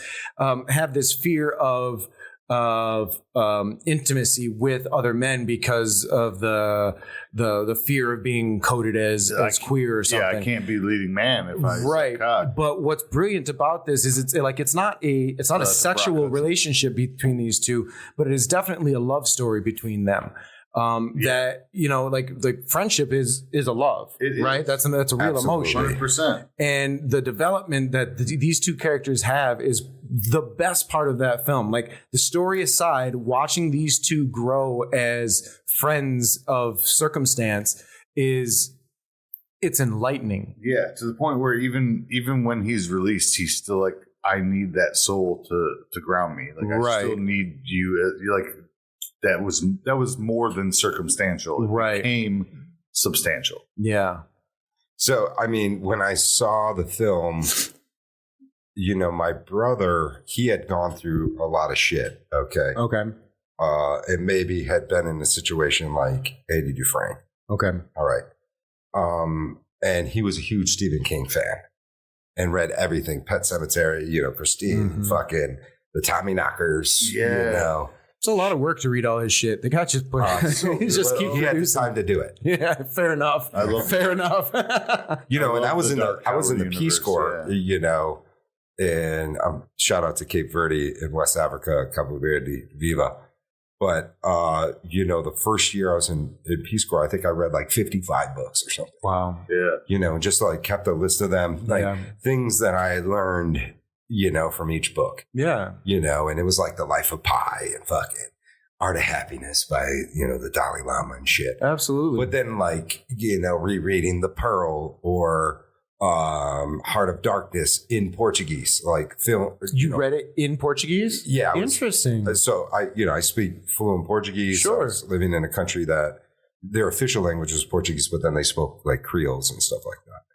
So, or a Creole particular to them. So like reading and storytelling and all this kind of stuff, like bonds that I had created with like other men later might have been because of this film allowing me to see. And again, I grew up without a father, that, you can really have a long-term bonding relationship with another man without it being transactional. Correct. Just being, the love for another individual who you absolutely respect and admire. And I think we do it more than we realize. If you look at the military life, if you look at sports, which are both very heavily male influenced, for sure, whether they're doing it, intentional or not, there's a loyalty and a bond that happens. It happens with us on set. Camaraderie, it happens with us on set. If you come in, so I worked 2 weeks this last couple of weeks on a film, and Joe and Quinn were with me, and then they had left the production because they had other previous engagements. Yeah. So 2 other people came in to replace them, one of which I've worked with in the past very briefly. It's been over 2 years since I've worked with them. And then another was very brand new. By the end of the second day, like we were just locked into this engagement that, similar goals, similar interests, but there was just something unspoken that allowed us to work as a unit that it happens amongst us. And I don't think, we always, so if you take, again, speaking generalities, going back to high school, you've got your jocks that the ones that are going to call you homo or gay because you're an actor and blah, blah, blah, blah, blah, blah. Yeah. But they spend every day in the locker rooms with these other men, showering, changing, slapping axes without any second thought to it because it's natural. Right. It's natural for us. We are pack animals. We are. And that's the thing is what you're saying about in high school is it's a pack recognizing another pack and not recognizing themselves in it because the rituals are different. Correct. So chastising and bullying comes out. And not to be too self-deprecating or anything like that, but this actually lends to really the podcast and Bradford and I's relationship. We met in Thespians in high school, and we went on with our lives and ran into each other. Oh, wow. Where'd you guys go to high school? John Glenn and Westland. Okay, right up the road here. So like it was just one of those things. The where Rockets or something? Yep. Yeah, the Rockets. Yeah, go Rockets. We played John Glenn in high school. Where'd you go? I played football in Wyandotte. That's right, you said Wyandotte. Oh, yeah. My early childhood was my wife and I were married in Wyandotte. We're actually currently looking for a house or something. Oh, no. We shit, I wish you could have bought my mom's house. The gazebo on the river. I was on Elm Street, like I said. Oh, yeah. The gazebo on the river of the Wyandotte Yacht Club. Yeah. Got married right in that gazebo. Right for sure. My mother was rest her soul, was a member of the rowing club. Oh, nice. Right down. Small world, yeah, for sure. Bradford was there. He did our photos, and I did the video for my high school home was like early childhood was in River Rouge, and then we moved to Wyandotte, and I grew up on Fifth and Elm. Fifth and Elm. So I worked at the Metro Music Cafe and shit like that. Yeah. Oh man. Yeah, it was wild. I got introduced to a lot of things pretty early. But yeah, I mean, it speaks to because Bradford is my brother. I don't have a blood brother, but I don't think of him as any different. Right. No, and I did. Yeah. Right. I totally can speak to that as well. But the fact that the film does not lend to any kind of even to quote another or to reference another film like A Great Escape, you know? Yeah. It's kind of like a love story that ends in the fairy tale. Yeah. Kind of. Yeah. They get back together. They have their life. Yeah, it does. The way that the film, the way that the third act, And is no a spoilers here. If you haven't seen Shawshank Redemption, I definitely Have recommend you never it. heard of TNT? I was going to say, I'm not going to waste time talking about that, but there's a fascinating reason for that. But yeah, so the third act of Shawshank's Redemption could be seen as there could possibly be a point where it goes into fantasy and maybe it's not actually happening. Yes, where Red's character is like like maybe and it's not like that. That's not the intent of the film. Red. What's Red? Yeah, Red is Morgan Freeman. Yes, Morgan Freeman, who is left behind, and maybe he fantasizes that he finally meets up with him. Right. Never gets out because he's so disappointed that his friend actually escaped. Because you can even though he's happy for him, he's crushed inside because he's not without But you him. can even see where he goes to work at the grocery store. Yeah, right. Yeah. And he's imagining what my life would be like on the outside. You could definitely perceive 100%. that as that be like a dream state manifestation. Mm-hmm. And I love that it was almost shot for shot of the guy because he wants that. And this is here's the psychological mind fuck about Red's character. If that is the case, then he wants to ask to go to the bathroom. Yeah. Because he needs to ask because he's a fucking killer. Yep. Right? Yep. And you forget about that. You forget that he's in jail because for murder. Correct. Yeah. So if that is the case, then that's an extreme psychological, like Nietzschean fucking. It is. Yeah. I mean, the manager even says, you don't have to ask. You can just go. Like, he goes, no, sir, I need to ask. Yeah. That's an existential look at one's own life in like a dream state that is entirely true to oneself who knows who they are. Yeah. You know what I'm saying? Yeah. That's a great perspective. So, like, unbelievable, impactful film. It just, I think, in cinema in general, it's by an incredible writer. Definitely one. I mean, I don't know where I would put it, but it's definitely one of the top 20 or 50 films ever made. It's one of my all-time and it wasn't successful at first, but TNT changed. And who directed the film? Frank Darabont.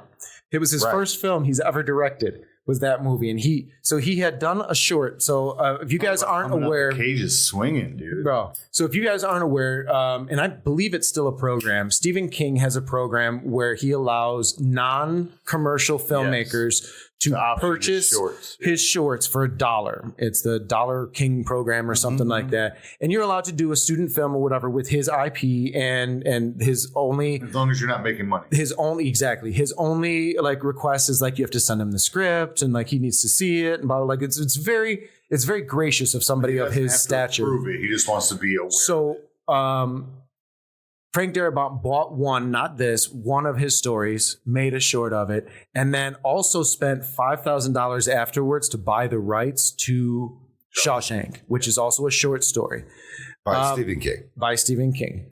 And then years had gone on, but he optioned it for profit. That's why he spent the $5,000. Correct. Well, he could have bought it for $1 as long as he wasn't looking for profit. He'd done this other one and he wanted to make it a full feature. So yes, that goes outside of the rules. So he offered, and $5,000 was just his own personal thing. Like he was like, I'm just going to send this, and King was like, yeah, sure. And he's like, I don't think this is something that you can adapt to a movie. So good fucking luck. And then a script was written. He sent it in, but it was a long time coming because he had to get funding, he had to get blah blah blah. Yeah. Fast forward to the making of the film and so forth. King had come on set. King he loved the script first off, so he was like already changed to his opinion of it not being filmable. Now he just wants to see how this young cat can do it, who's never directed a movie before. And Stephen King hated The Shining, by the way. He did. Well, and not only famously. That, Darabont fought very hard to be the director because what's his name came on? Stand By Me. Spinal Tap. Rob Reiner. And Rob Reiner was like, I'm going to direct it. And Stephen King was like, no, you're not going to direct it. Wow. Darabont's going to direct it. So long story short, what ended up happening at the end of it all, Stephen King returned him an envelope with $5,000 in it because he never spent it. That's dope, dude. Like he loved what he did so much. He believed in it. That's So it's a fascinating movie. Go see Shawshank. I'm totally inspired to even be in film right now. Absolutely. Just by talking with you guys. Like, for thanks, real. man. Yeah. Like, I'm totally ready to go on to the next set. Or What I love is hearing the struggles and trials that other filmmakers. and that's in the next segment, right? Oh, On yeah, set? absolutely. Okay, so we could talk about that. We sure will. sure, We yeah. sure will. But Yeah. it's inspiring to know that these perfect movies didn't come from perfect situations. Yeah, Yeah, that absolutely. What we're doing matters because it could be the breakout. It could be. You know, we're just doing what we love. Of we all course. hope for that. If you do necessarily what you fame, love long but enough, recognition. it will be noticed by people who love what you do. Exactly. So we're moving on to our 8th film of the night. Joe, this is you. Okay, well, Starting to get to the nitty since gritty. you took Usual Suspects off of the, I sure as fuck did. I had other ones, but I knew I wanted. yeah, you had to get to it because I was going to take it. Yeah, I'll be honest, it fit with the theme that the other two. What's Shawshank on your list? So Shawshank didn't make mine, but it it was came in up my in my honorables, research. yeah. I was honestly, and I don't want to spoil it, so we'll probably talk off mic. I'm curious on what you guys Because think of the thing about TNT, right? Or no? Yeah. I want to hear that story. I'll tell you. I'll tell you. You know. But yeah, what made you pick it for the twist? Before I move on, I think it's the end. I think how the movie ends is because is it his delusion? well, Is it's it the that- Shaw. It's in the title. It's the Shawshank Redemption, right? But hold on. For me, it was the chess pieces. Because Nice. me and my uncle who had passed away, and I almost gave my kidney to an aunt when I was like 18. Her husband, who was my uncle, married into the family, he died 6 months later of what the doctors called a broken heart. And he taught me how to play chess. Mm-hmm. So when the chess was like the key to his liberty, Mm-hmm. I was like, damn, Yeah. that he was always playing chess. I'm Yeah. glad I asked the question because this is something that the twist was personal to you. Yeah. Oh, absolutely. Yeah, 'cause it's obvious where the twist is in the movie. I want to see why he picked it. Of I'm course. glad I asked. But that's the moment where I was like, holy shit. Yeah. Like, that's so powerful that he carved out the pieces. And then carved his way out of the situation. Dude, and him dumping the And rocks then, out of his leg and shit in the yard. Yeah. So he excavated like his deepest, like, with a rock hammer. yeah, The spoon. A toy pickaxe. Yeah. when you have enough time. So I'm gonna Yeah. on that note, I'm going to go to 2004's romance sci-fi Eternal Sunshine of the Spotless Mind. Okay, I toyed with this one. Great movie. Jim Carrey, Kate Winslet, Great Mark movie. Ruffalo, Kirsten Dunst. I forgot Ruffalo's in that. He sure is. And that's how I like my sex, Ruffalo. I'm kidding. Shout out to Amy Poehler from, I think that was on The darker the berry, Golden the Globes sweeter. What'd you say? when she hosted. Berry White Jesus. What's your catchphrase? The darker the Oh, Jesus. no, the deeper the berry, the sweeter the Jesus. I love it. Trademark. Yes. So Eternal Sunshine. The overview of this is after a painful breakup, Clementine, played by Kate Winslet, undergoes a procedure to erase memories of her former boyfriend Joel, played by Jim Carrey, from her mind. When Joel discovers that Clementine is going to extremes to forget their relationship, he undergoes the same procedure and slowly begins to forget the woman that he loved. And it is directed by former music video director Michel Gondry. Michel Gondry. The visually arresting film explores the intricacy of relationships and pain and loss. And really, it goes into like his subconscious and him suffering through losing not just the bad memories, but the joyful memories. And that it showcases that even the bad memories form who you become. Yes. And they're just as important as the happy moment. Yeah, Maybe, I found if not more important. the thing that was most impactful to me about the way that story was told was how, like, people always ask you, if you can go back in the past, what would you change? And ever since seeing that movie, I say nothing. Because I don't know what I would lose. You wouldn't be the same. I don't know what I would now. lose. You wouldn't be where you are. You wouldn't be who you are. And that's the contentment of being. You wouldn't be able to be what you are for the people in your life now had you not gone through whatever turned you into being capable of those Being things. content doesn't seem exciting. but is the essence of life. That's it. When you hold things in harmony that of who you are, what you want to do, I feel like I want to be here. Like, there isn't, I'm not looking at my watch, Mm-hmm. and when you don't think about time, it doesn't exist. That's it. Yeah. So, the less I have to worry about time, like I worry about events and occasions. I want to be where I want to be. Sure. So, obviously 100%. letting like a fucking solar calendar allow me to do that. So I know where to be. Yeah. And I know that like time is a construct, but at the same time, it's a construct that allows us to join. And that's the To point be of present for each other. this film. It is like you being and remembering pain.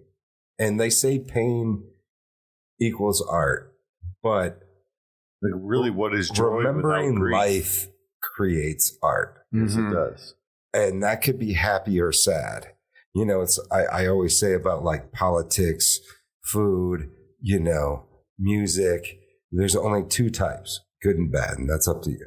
Yeah, I usually say that's how I feel about Yeah. percentages, the percentage of this happening, percentage of that happen. I usually go with it's 50-50 because it either is or it isn't going to happen. Sure, you can dial it down to more minutia, but like in the end, whether it was a 90% chance of happening or a 2% chance, it's either happening or it's not. What's Yeah. great about that film If it is happened, it happened. you could have it remade in any other country with any other actors in any other language, and it still would speak to the human experience. Yes, I agree. Of It would. pain Yeah. and joy Mhm. and the roller coaster that Yeah, is life. because the story itself is universal. It's transcendental. It's transformative. It's the pain of loss and love. It is, but It really is. Whether it's this with is not it to could belittle the beautiful performances done by Kate Winslet, Elijah Wood, Jim Carrey, all these. Mark Well, Ruffalo, the everybody Kirsten involved. Dunst. The Kirsten beach, Dunst shows the up. sweater, being Everybody in a involved. sweater, Yeah, like enraptured. Like those are some of like the mushroom type of trips. That first time I ever did mushrooms, I was shouting out, fucking Batteries Not Included is the greatest movie ever. Like, awesome movie. It Not is. the greatest movie ever. I tell you what, it's been a long time since I've seen that, and you're the first person who's mentioned it. I feel like I'm the Batteries only Not person in the Included. world who's seen the man. movie. I love that. With the movie little so much. fucking Hell yeah. Yeah. And the little rundown in the Little bayou. steel it was the little tile. The Yeah, rundown building the diner. tiles. They did the whole And again, you don't want the last flipping the tile burgers. That little or the last piece put in, and that's loss, right? Yes. You don't want to lose anybody. You don't want to let go. Am I the Right. only person that have you guys seen the movie Up? Oh, of course. Oh yeah. And I think of that movie, Batteries Not Included, every time when that couple refuses to move. Oh my God, dude. I never put that together. Yeah. Fucking shit. Because Because that's what it was. Mandela It was a effect, yeah. tenement that was being closed or correct. something, right? Yes, Yeah. yes. There was And a the dude building, from yeah. fucking Cocoon and shit. The The old old man. guy, yeah. What? Yeah, he was. The couple. I haven't really thought about Oh, that movie. shit, I'm yeah. gonna have to pull it out. Oh, dude. Jessica, what's her name? Jessica Tandy? Yeah, Jessica. Huh. Tandy. The Yeah. older lady, right? Yeah. Oh my God. Her performance is brilliant in that. So like, epic. No Yeah. so kidding. fucking good, dude. As a boy watching So- the movie, I thought she was really losing her What's mind. more powerful about the film that you just mentioned, Spotless Mind, is that it sends you into like a philosophical conundrum Yes. about your own self and like And It really that's does force you to really self-explore. why I put it on the list, because it's the only movie I could think of that. but what was the turn for you, I guess? Yeah, I Yeah, think so that's why think I this fought with movie- Like how I think this how movie allows the twist to be individual. I think because it's so Because he's on a journey it's and tapped then so ultimate into the space experience. of the viewer. I think the viewer- twist is his goal. this is their the mind. thing that I'm It's thinking. their own emotions. Yeah, the twist in I think you're gives you right so much because space. and let's put it Yes. and I agree with you that it is definitely in the viewer, but if you were to make it simpler and to just put it into the Joel character, I think his his goals and directives change. Yeah. At the start of the movie, he has the goal of getting his girl back. We're walking through the memories as they're being erased, and you're seeing him react to losing them. Yeah, in real time. as he goes through this and suffers as he suffered, I think his overall goals and wants and desires are completely flipped on its head. Yes, but 100%. He doesn't even want her back anymore. He just wants to remember it. This is another powerful element to that. You know, I was given a book called Letting Go by a dear friend of mine. Yeah. And that also has that sub layer that you have to go through the experiences of trying to imagine what it's like not to remember even the painful shit. Yeah. And the moments that led up to it, to like with a loved one or whatever. It becomes part of you, your fortitude. It's your fabric. Yeah, it is. It's what you build yourself your being. on. Because I've survived this, now I can go on. Right.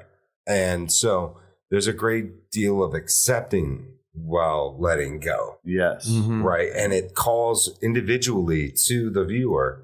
The ultimate space of a film allows the viewer to just say, this is what it means to me. And it's okay to be. And to make it that personal is so powerful. Yeah. It was. Yeah. It's just a moving movie. It's if you have not seen it. And the Truman Show. Oh, yeah.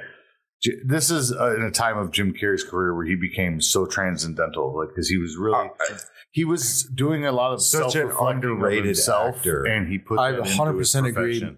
He's seen as his rubber face and everything else, but his ability to do drama and actual character studies is understated so much, immensely. Yeah. So brilliant film. So I'm torn on because I have been going where it's like, okay, you guys did horror, I'll do horror. I just moved one in order. So yeah, me too. But we got you guys have done each got one left. I've got two, including this one, and there's just I'm gonna have to go off theme, and I'm gonna shoot out. I love going off theme. Yeah, so I'm gonna go with 2003's Park Chan-wook's Old Boy. What a twist. Not the Spike Lee remake. Right. Inside Man, right? He did Old Boy. He did an Old Boy remake by name. He did? Yes. But isn't Inside Man Inside Man is also his. Based on Old Boy. I don't know. I have to look into that because they're different stories. So have you seen Old Boy, the original? I have Inside not. Man. Okay, so like Old Boy. The universe, but not the story, I think is where.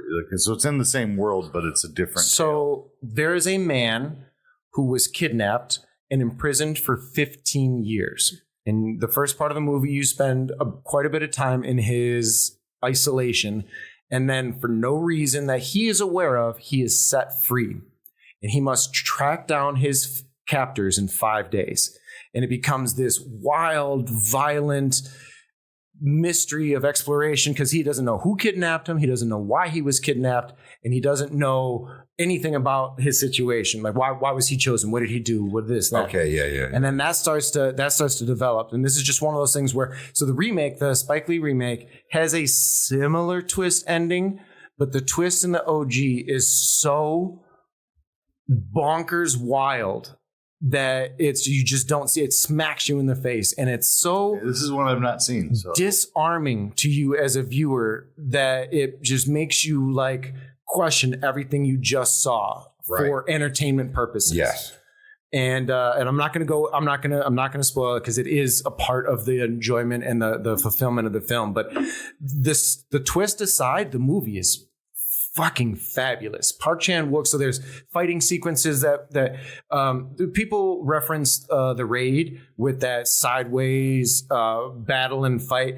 The fight scenes in Old Boy equal. The ass kicking in that movie is just so phenomenal, but it gives you this weird type of mystery where it's not like a mystery of anything else. Cause like I said, you spend some time with them going fucking crazy for 15. Can you imagine being in 15 years in a room, not talking to anybody, not knowing why you're there, limited in resources, limited in health and cleanliness. 15 days and counting is enough. I don't need 15 years. Exactly. So yeah, my recommendation is 2003's Park Chan-wook's Old Boy, and it's part of a trilogy he did, but I think the trilogies are unrelated. They're just like theme wise, the Lady Vengeance, and I always forget the third. But is it Inside Man? No, I'm just Well, I that's a part of that universe, like you said, right? I believe so. Yeah. But again, this is the Unorthodox Film Podcast. It's unbelievable. Bradford and Joe are Getting the social media shout out. Hell yeah. Super amazing. I'm excited to even be around film because of it. And they have a dope logo as well. The darker the berry, the sweeter the Jesus. Yeah, you damn Something right. like that. And You nailed it. the deeper the berry, the sweeter the Jesus. Yeah, I was a little off. So, Well, you didn't nail it then. I'm sorry. yeah, just doing. I obviously get it wrong. Shout out. Yes. Ciao. Yes. I heard about that film because of Inside Man. I don't know what the relationship is. So I'm looking up Inside Man right now, and the story is definitely they're unrelated, and there's no credit given to it. But Inside Man was done in I think 2006. I think it was 7 years later that Spike Lee did Old Boy. Yeah, but I think it was a shot,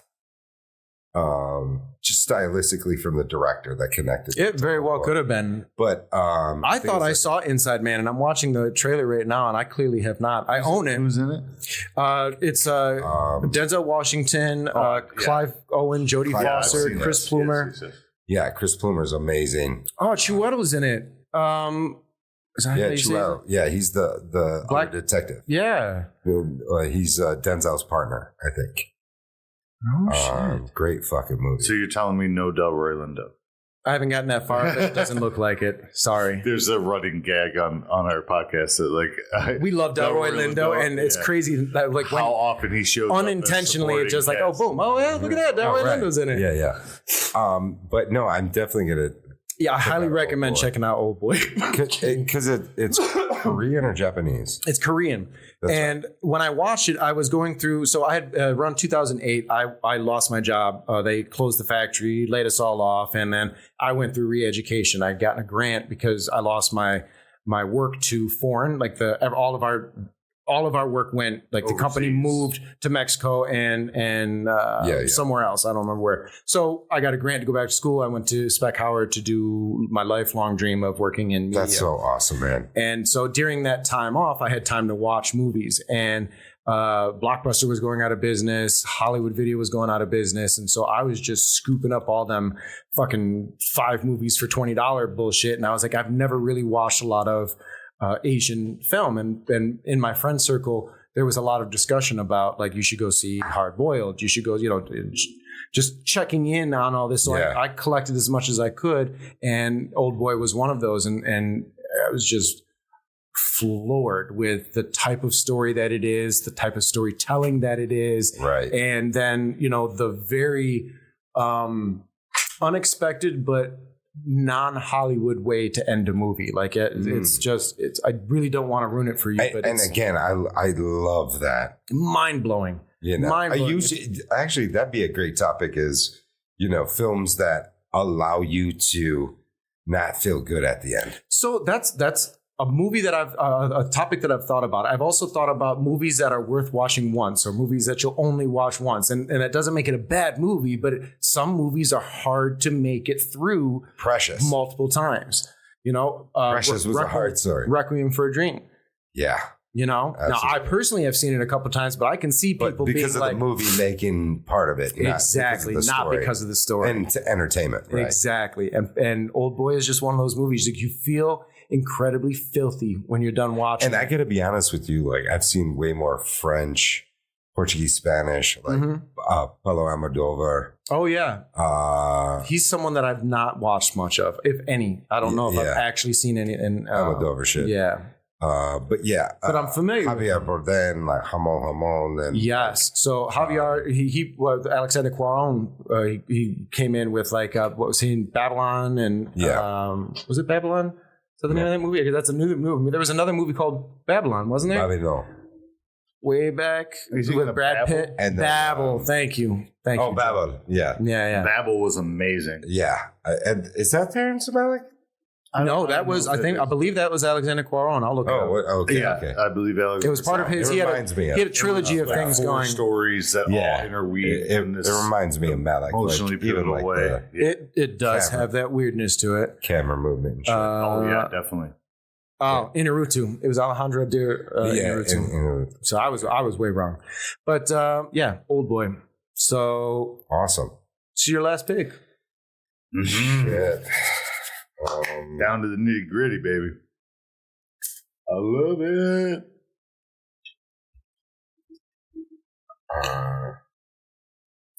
Don't worry, you'll be able to mention the other ones while we round. I know. I only picked 8 so I could mention. I could pick 4 and mention 4.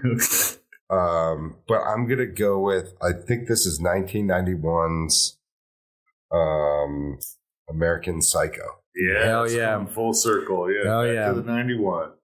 So I started. Did you say it was 91? It was actually 2000. Oh, was it? Yeah. Psycho. Oh shit. Yeah. I think they started production in 91. Well, that was also a long road, but that did come out. Right. That came out because casting the big deal was casting someone. So going back to our Psycho conversation, I didn't want to bring it up then in the event that someone brought this movie up. The filmmaker already had Christian Bale, and she refused. That's right, and it took 10 years. It took 10 years. Leonardo DiCaprio was up. Would actually the studio wanted Leonardo DiCaprio, but she was like, no, because when you see Leo, you see everything else that Leo has done. Yeah. Right. Yeah. You think Gilbert Grape. Exactly. And look at who it gave us. Well, fucking Christian Bale, dude. Did it give it to us? No, I mean, he was already there. He was banging shit out. I'm sorry, dude. His career path wouldn't be the same. No, it wouldn't. To me, the movie wouldn't be the same. And even go to Bruce Campbell. Like, he holds scenes like Campbell does. Yeah. There is just something unique about him. Especially in the Want a New Drug, where he zips up to the raincoat with Paul Allen. Yep. Right? Paul Allen. And then the business card scene. The business card scene is one of my favorites. Do you know? Okay, so there's a story about that. It's bone. Like, the color's bone. Which is a whole other layer. Uh-huh. Yeah. Right. It has to be related to something visceral, or he's not interested in it. He never would have chosen Soft Nimbus, the one that he's envious of, right? So what's great about that? But that scene exactly with the business card, the director talked about how blown away she was by Christian Bale's ability to channel his own bodily functions. He can sweat on command. Yes. So when he's sweating in the movies in that scene, that's real. They're not spraying him. Nope. He's like, nope, I don't need the glycerin water. I got this. Which is fascinating. Dude. Holy shit. Talking be like so in tuned with your body that you can tell it's time to sweat. Yeah. On cue. It's one thing to cry. To the millisecond, but bro. to sweat on cue skin is cry. Fascinating to me. Dude, wow. And it was a hell of a shoot to go through because of like all the cleansing, like the look, but he's also a very, very, very British actor, and they were struggling with making sure that the person had an American accent. Yeah. And so he had the job, then he lost the job, or he had the job, then he heard that they gave it to Leo. So all this back and forth, he continued, like 10 years of it. He continued to focus on it to prepare for the role. And when it came back to him, he was like, ready to go. And here's another thing, and we don't talk a lot about this on this show, and I would like to change that, but it was directed by a woman, and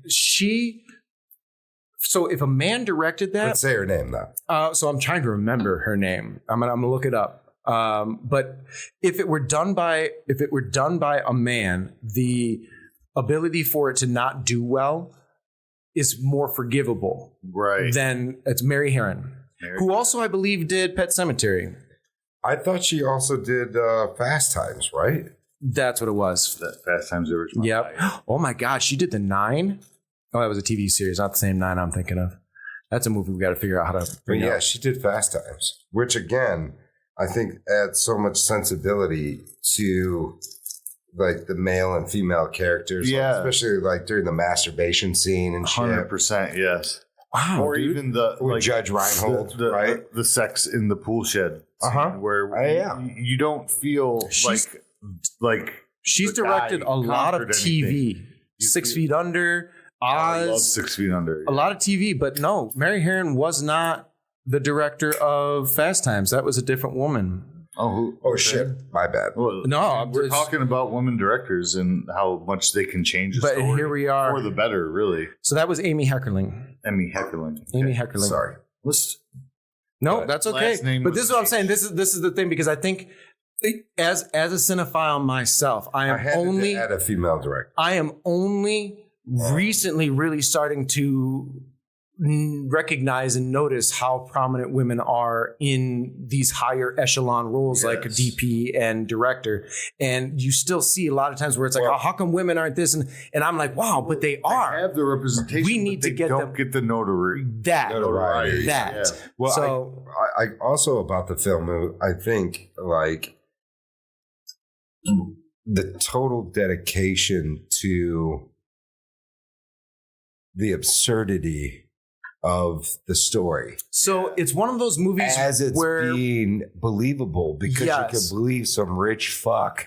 But you can also see some the Summer viewers, Sam and shit like that. You can see viewers of that film idolizing that character when the point is to not idolize that character. Right. There are some things about that character that some men will see, and possibly women, where they idolize. They idolize that jealousy of being able to show up. But like, again, how many of us go to work and get to go to high-end restaurants that most normal people can't even walk into because there's no reservation? Willem Dafoe's character. His character in that movie is so brilliant.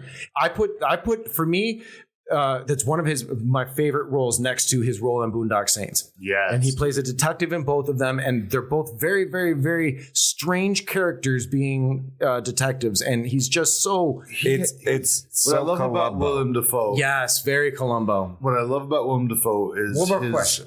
Yeah. fearlessness and ability to put humanity into the act. So they actually filmed... Give them an individuality. Yeah. And a lot of people, I think, are afraid to do that with cops because it's an archetype. Yeah. But Willem Dafoe just says, "So be damned with the standards." I actually in the onset thing, my story is related to playing a sheriff. That's okay. It's fucking hilarious, dude. Like when I was so humbled at the moment by the director's note, dude. It's Mary Herron had Willem Dafoe perform each scene 2 different ways. Yeah. Where he's aware of what's possibly going on and his character is picking up on, and being completely clueless. And if you really watch, you can notice in the takes. They edit them back and forth. Back where you can tell when he's wise and when he's not. And he does so that was done in post to kind of my favorite quote from Willem Dafoe was from an interview about his acting, and he said, "Don't be afraid to fail." Right. That's great advice. Abandon perfectionism. You can't play a character perfect. No. Because humans aren't perfect. Correct. And if you're playing someone who is on Earth, you will have flaws that can be seen in your eyes, a twitch in your mouth, a movement in your hand, a stretch, a pain that, a wince when you walk, whatever that thing is. The human element. Yeah. And if you can stay true to that one thing while being, like, obviously you have to understand the sense of the lines. Like if someone wants you to do like letter perfect shit. This is a little out of left field, but to hone in on the thesis where you're saying Robert De Niro, when he's interested in the character, his only question for the director is, what kind of shoes does the man wear? Because that to him solidifies the materialness of this. So I think it's a fair question. Shoe guy, by the way. I think that's a fair thing to consider, but I also think that as a director, I might return back. What kind of shoes do you think he wears? Sure, of course. Because I want to give the actor an opportunity to develop, because a lot of actors will develop an unwritten backstory, and I want them to have that's what he's doing. Yeah. And his access to that is, what's the shoes? Yeah. And even as an actor, I pride myself in being, off script. When I arrive, I want to be available to make mistakes and be a fool. Yes. And try things when I'm given the opportunity, even if it's in rehearsal. And I really think a lot of actors are afraid of, like, I don't want to look foolish, but maybe that's the character needs that. Like, you don't be afraid to fail. Don't be afraid to be vulnerable. I've been given great director notes, like I've said off camera, on just being willing to take that chance. Yeah. But you can only do that by understanding, like, what's the action happening when you're saying what you're doing? Yeah. Because without the action, there's no line to be said. Yeah. There's no turn. There's no look. There's no motivation. There's nothing to say. Yeah. Nothing to make it real. Right. Correct. So viable. And, and everything that I want to do in my script is based on action. Like I studied a lot of stage plays, and it's all about action. Yeah. Right. So all the, set design plus, stage action really drives a story. And a lot of the things that we're talking about today and, seeing is about that drive through story. Yeah. It doesn't matter what the fucking story is. Mm-hmm. How many different types of stories are we talking about? Right. A lot. And yes. So American Psycho.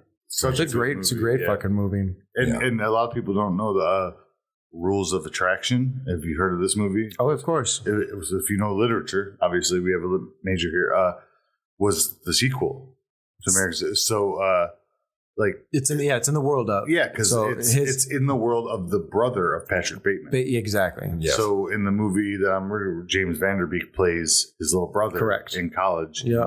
So that's how they're connected. There's no real, it's not a sequel, but it's just that. And that's a movie that I saw that in theaters, and I don't ever see it available. Like it's never Rules of really. Attraction. Yeah. So good though.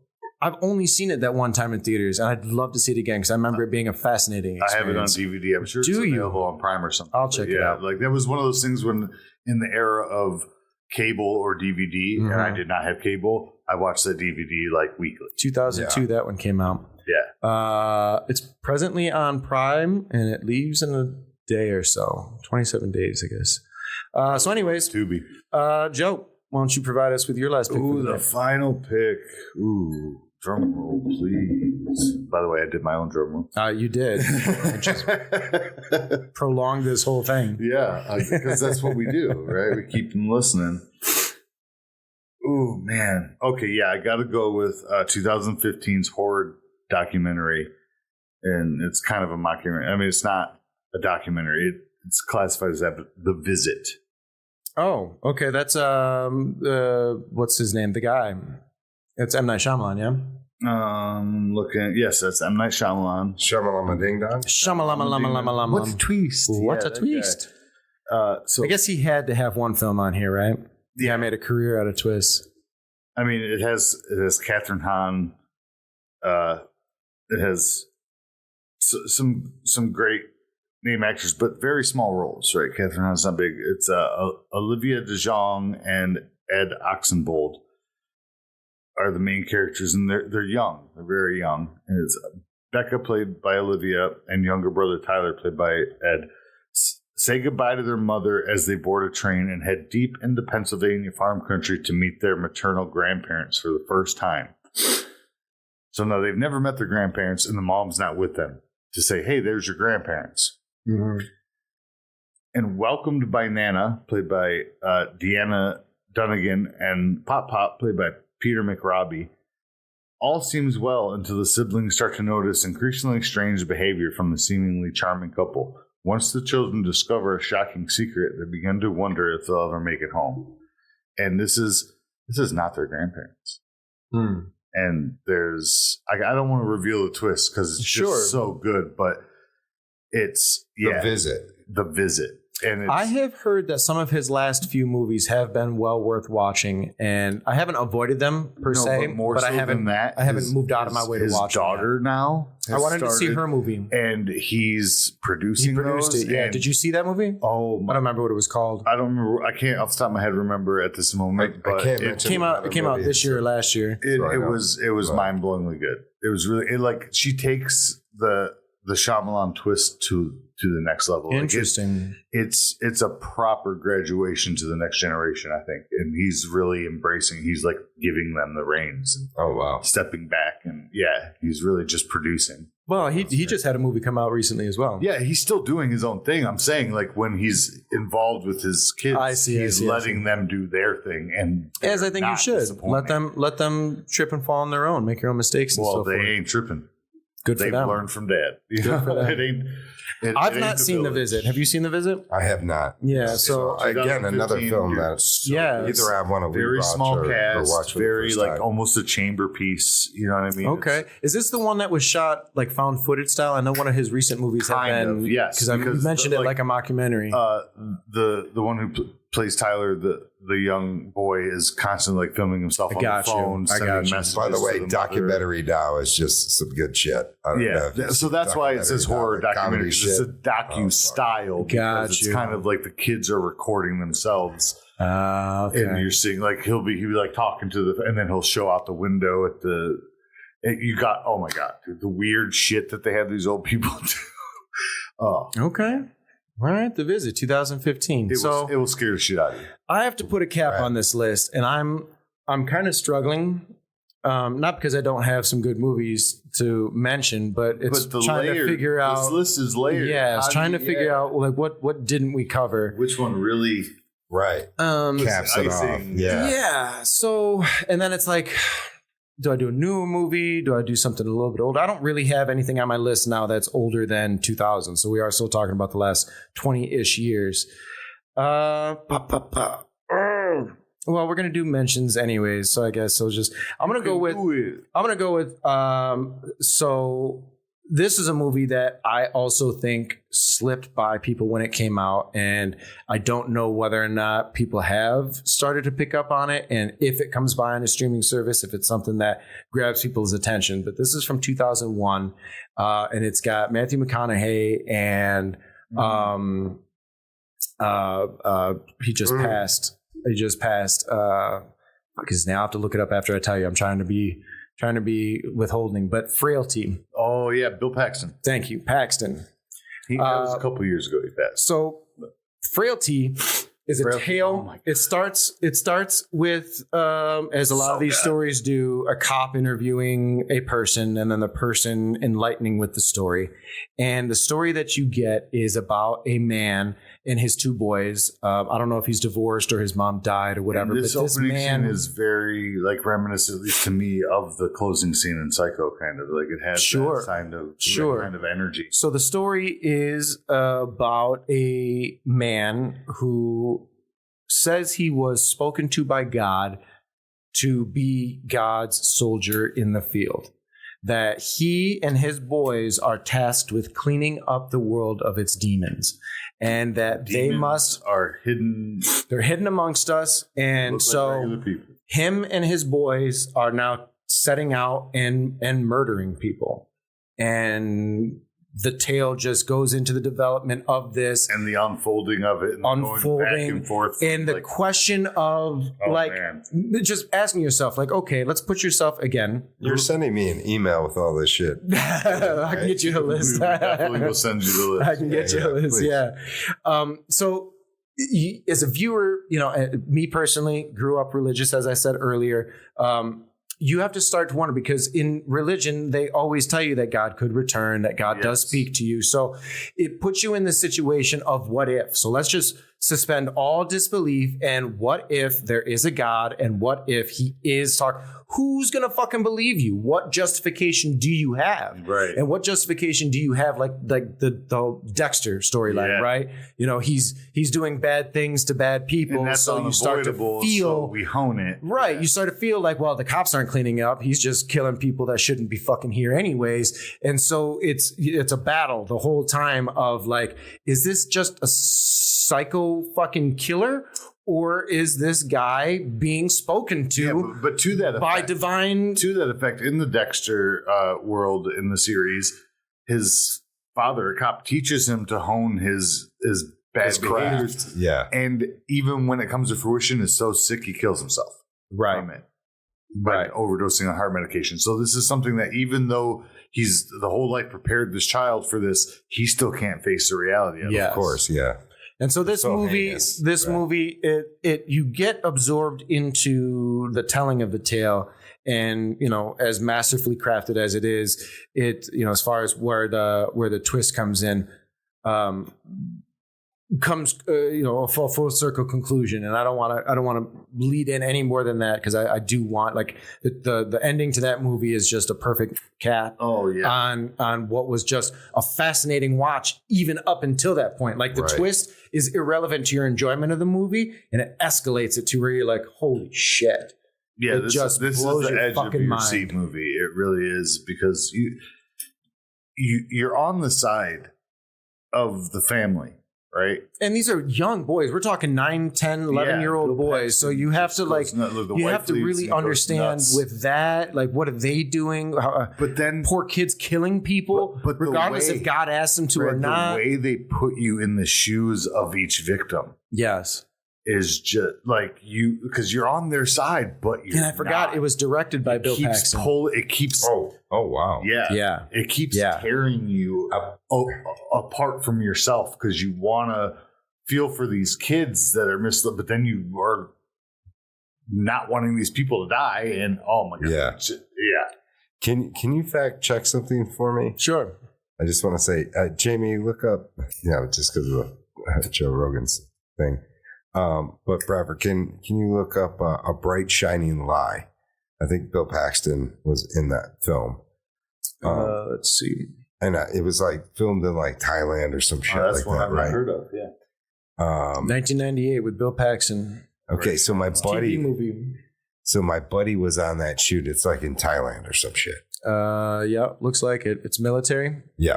Mm-hmm. It's based on a book about like our entrance into like Vietnam and shit. Okay. That looks like it makes sense here. I'm interested. So Bill Paxton is one of my favorites. I know like people are tepid with it, but fucking aliens. Chet and Weird Science. Weird Science, yes. He had not seen it. I bought him a Chet action figure as the Toad. Shut the fuck up. Just to like taunt him into watching the movie. The movie was shot in Lampuri, Thailand. Get the fuck out of here. I own it. I bought it for his birthday like 4 years ago. That's so awesome. Yeah, it was shot in Thailand and Indonesia. Okay, so my buddy was on vacation or some shit. He's a British dude. Shout out to my man Lee. Anyway, he was in like a foxhole with like fucking, Bill Paxton on the That's film. hilarious. That's amazing. That's so cool. Yeah. He was just on vacation. Hey, let me pick up a role as an extra. Yeah, exactly. There was there was some call or some shit. Somebody said something. Only in this industry. Exactly. And he goes and like, there are so many stories like that where someone says, "Oh yeah, I was in that." I'm like, I didn't know you were in the movies. Well, I was just walking by. Yeah, I'm not in movies. I just happened to. Right. Happened upon a tent filled out of piece. Shout out to my man Lee. All right, so I'm going to run down the list. We are at the end of the show. Unfortunately, we've hit all of our titles. We are going to do our honorable mentions, but before we do that, there's going to be some randomness happening with this here die. I'm going to have Jacob roll that. So before you do, let me review our list. So the 12 films that we listed tonight for your viewing pleasure are Psycho from 1960, Scream, the original, 1996, Friday the 13th, the original, Memento, Fallen, The Usual Suspects, Shawshank Redemption, Eternal Sunshine of the Spotless Mind, Old Boy 2003, American Psycho, The Visit, and we close it off with Frailty. So, I mean, these are all great movies. Absolutely. And so now we need to figure out what we're going to watch at the top of our next episode. Barry White Jesus, would you mind rolling that die? You damn right. Here we go. 2. This is a pretty good one because I've not seen this movie in a very long time. That is Scream. Nice. They're OG. I won again. Yeah, Joe wins. Joe wins all the time. He's waited to die. Hey, but it's not my fault I picked the best movies. It's just the die knows, I guess. But we recommend that you watch all of these movies. These are when you're looking for something with a little bit of a twist. All 12 of these movies are going to give it to you. Absolutely. So, what didn't make the list for you tonight? Well, I have 4 titles. I kept it to 8 because I really wanted to kind of... How controlled of you. I did not. Yeah. Me either. Primal Fear. Yeah, that's on one of my honorable mentions. Michael Douglas, Topher Grace. Yes. Right? Topher Grace. Who am I? No, Ed Norton. And Richard My bad. And Gere, Yeah, it was Richard Gere. I said Richard Gere, and I said Michael Douglas. What am I? That's all right. No, that's all right. That's Wall Street. My bad. Yeah. So Primal Fear. I think that's what, 91? That sounds about right. 90 or 91. Great movie. Yeah, Primal Fear was so good. I think Edward Norton really came on the scene with this film. They had no idea who he was, and he fought hard to get that. Yeah, he came in swinging. Yeah, that was a role that a lot of people auditioned for. He knocked the whole decade out of the park. Richard Gere was phenomenal. I think Richard Gere is always phenomenal, and I don't know if it's our age group, because I'm sure back in the day he was probably well known by a lot of people. But my age group, I don't think we really Officer recognize the Gentleman him. is a great Unfaithful. Unfaithful. Yes, Diane Lane. Diane Lane. Diane Lane. Oh, with the car accident, right? Yes. Yes. One of the hottest. Yes. So sexy. God. Such a good film. All right. And then Get Out. I had Get Out. Yep. Yes. Yeah. Yes. And I was so torn. I really enjoyed Nope, which doesn't have like a twist. It doesn't have a twist. Nope is my favorite Jordan Peele movie. I really love the space for the viewer. But space for the viewer to interpret the entire film. I decided to put Us on my honorable mentions rather than Get Out. I had Get Out instead of Us because I liked Us is my least favorite Jordan Peele. Really? And I'll have to revisit it. It just didn't work for me. Yeah. And then I had Gone Girl. Which I took. So Gone Girl and Get Out were the other two films that I was very, very torn between on that last pick. But Frailty was such a deep cut. I was like, I gotta put some. I would have been disappointed in you had you not said Frailty, because that's on my honorable mentions. Yeah. Because I figured Bill Paxton. Man, I fucking love Frailty. Because you're such a Paxton fan. And I was like, Brad's gonna say Paxton. And on a personal note, I picked that one because of there's a mention of Cape Verde in the film. Yeah. Which is where you spent quite a bit of years. 13 years. Was that with Greenpeace or? No, the Peace Corps for 2, and then I just stayed. And that was in Gone Girl? Or in Get Out? No, in Gone Girl, it's what the hell's his name? Casey Affleck. He's like, two Cape Verdeans got killed over here the other day. Oh, yeah. So the mention of Cape Verde. So just the mention of the film just like intrigued me right off the bat. It's like right in the beginning, right? We will definitely bring up Gone Girl because that could fit into other topics. So for sure. I'm not too concerned about it, but God damn it, that's such a great. And that was definitely on my honorable mentions. You were saying a list of movies that gave you, like, when I left the theater seeing Gone Girl, I was so fucking mad. Oh, I know. So fucking mad. Visceral reaction, yes. But I was happy about that. I was like, how dare a film make me feel like that? This is awesome. Right. So only a filmmaker can be okay with. Yeah, man. I was so mad. Yeah. And again, it's that like leaving you feel like nothing's resolved. It's kind of like The Wire. Nah, something was resolved. She fucking got away with it, bitch. Okay, so like the Zebmaster would say, for now. For now, yeah. Have you covered your honorable mentions? Nightcrawler. Yeah, which I mentioned earlier. Yeah. While you were doing a store run, I mentioned Nightcrawler as comparison to what was the movie you were talking about? I think it was from earlier. Blowout. Oh yeah, that's right. Yeah, for sure. Yeah, so Nightcrawler, great. Which have you ever seen Blow Up, the French film? No, like Blowout is like that's De Palma, right? Yeah, the John Travolta. Yeah. Mm-hmm. So I think that is like a remake of something of Blow Up. Look up Blow Up. It's a French film. So Blowout is a remake, you think? I believe so. That'd be very interesting. All right, Joe, what are your? But great fucking movie. Obviously, instead of Get Out, I had Us. Identity. Identity. I toyed with that. So here's. I don't want you to just blaze right past that because I want to talk about Identity briefly. So there was a number of movies that started to come out that 2000s. All had this. Yes, it was 2003. That all had this like ending where it's like, oh, you thought it was blah blah blah, but really it was all in their head. There are two specific movies. I'm going to wait until you guys finish your list. Yeah, but Identity was first before all of them. Yes, and so it takes place in a hotel. I have seen that. Yes. And the fat dude is like in chains and shit. Yes. Yeah. And it was his name. He's an amazing. It was the best of those types of movies, and those other two movies specifically that I'm thinking of got way more accolades. And I'm like, but you guys are just Identity. Yeah, and one was a Martin Scorsese movie. Yeah. Oh, I know the movie that you're talking about. Yeah, you talking about my next honorable mention, The Departed? Nope. No. But what I loved about The Departed is a little known fact. If you watch in the lighting, you will see an X behind or over anyone who's going to be killed. Going to die. I saw that. And just beautifully done. Friday the 13th is on there. Usual Suspects, Primal Fear. Donnie Darko. Yep. Is my final honorable mention. Dude, I have tried to watch that movie fucking 10 times. I mean, there's so many others to mention, but that's what I typed. It just doesn't grab you? And my boy, shout out to my man Farron. He is the biggest Donnie Darko fan too. It's so good, dude. So it has come up as an eligible title on a lot of our previous episodes, and I have chosen not to personally because I've seen the movie and I've seen it more than once. Why do you like the movie? Because it's fucking weird. I love it for its dark humor. Okay. Yeah, because it's difficult one for me to revisit. It's unapologetic about where it goes. Yeah. And it tackles because it's both the Gyllenhaals or whatever. Gyllenhaals, but it tackles human trafficking, it tackles bullying, it tackles what's wrong mental in health suburbia when it comes to teenagers and their own mental health. Like it really goes, and it does it in a sense of like being aware of itself and pointing fingers at a culture that's bygone. Yeah.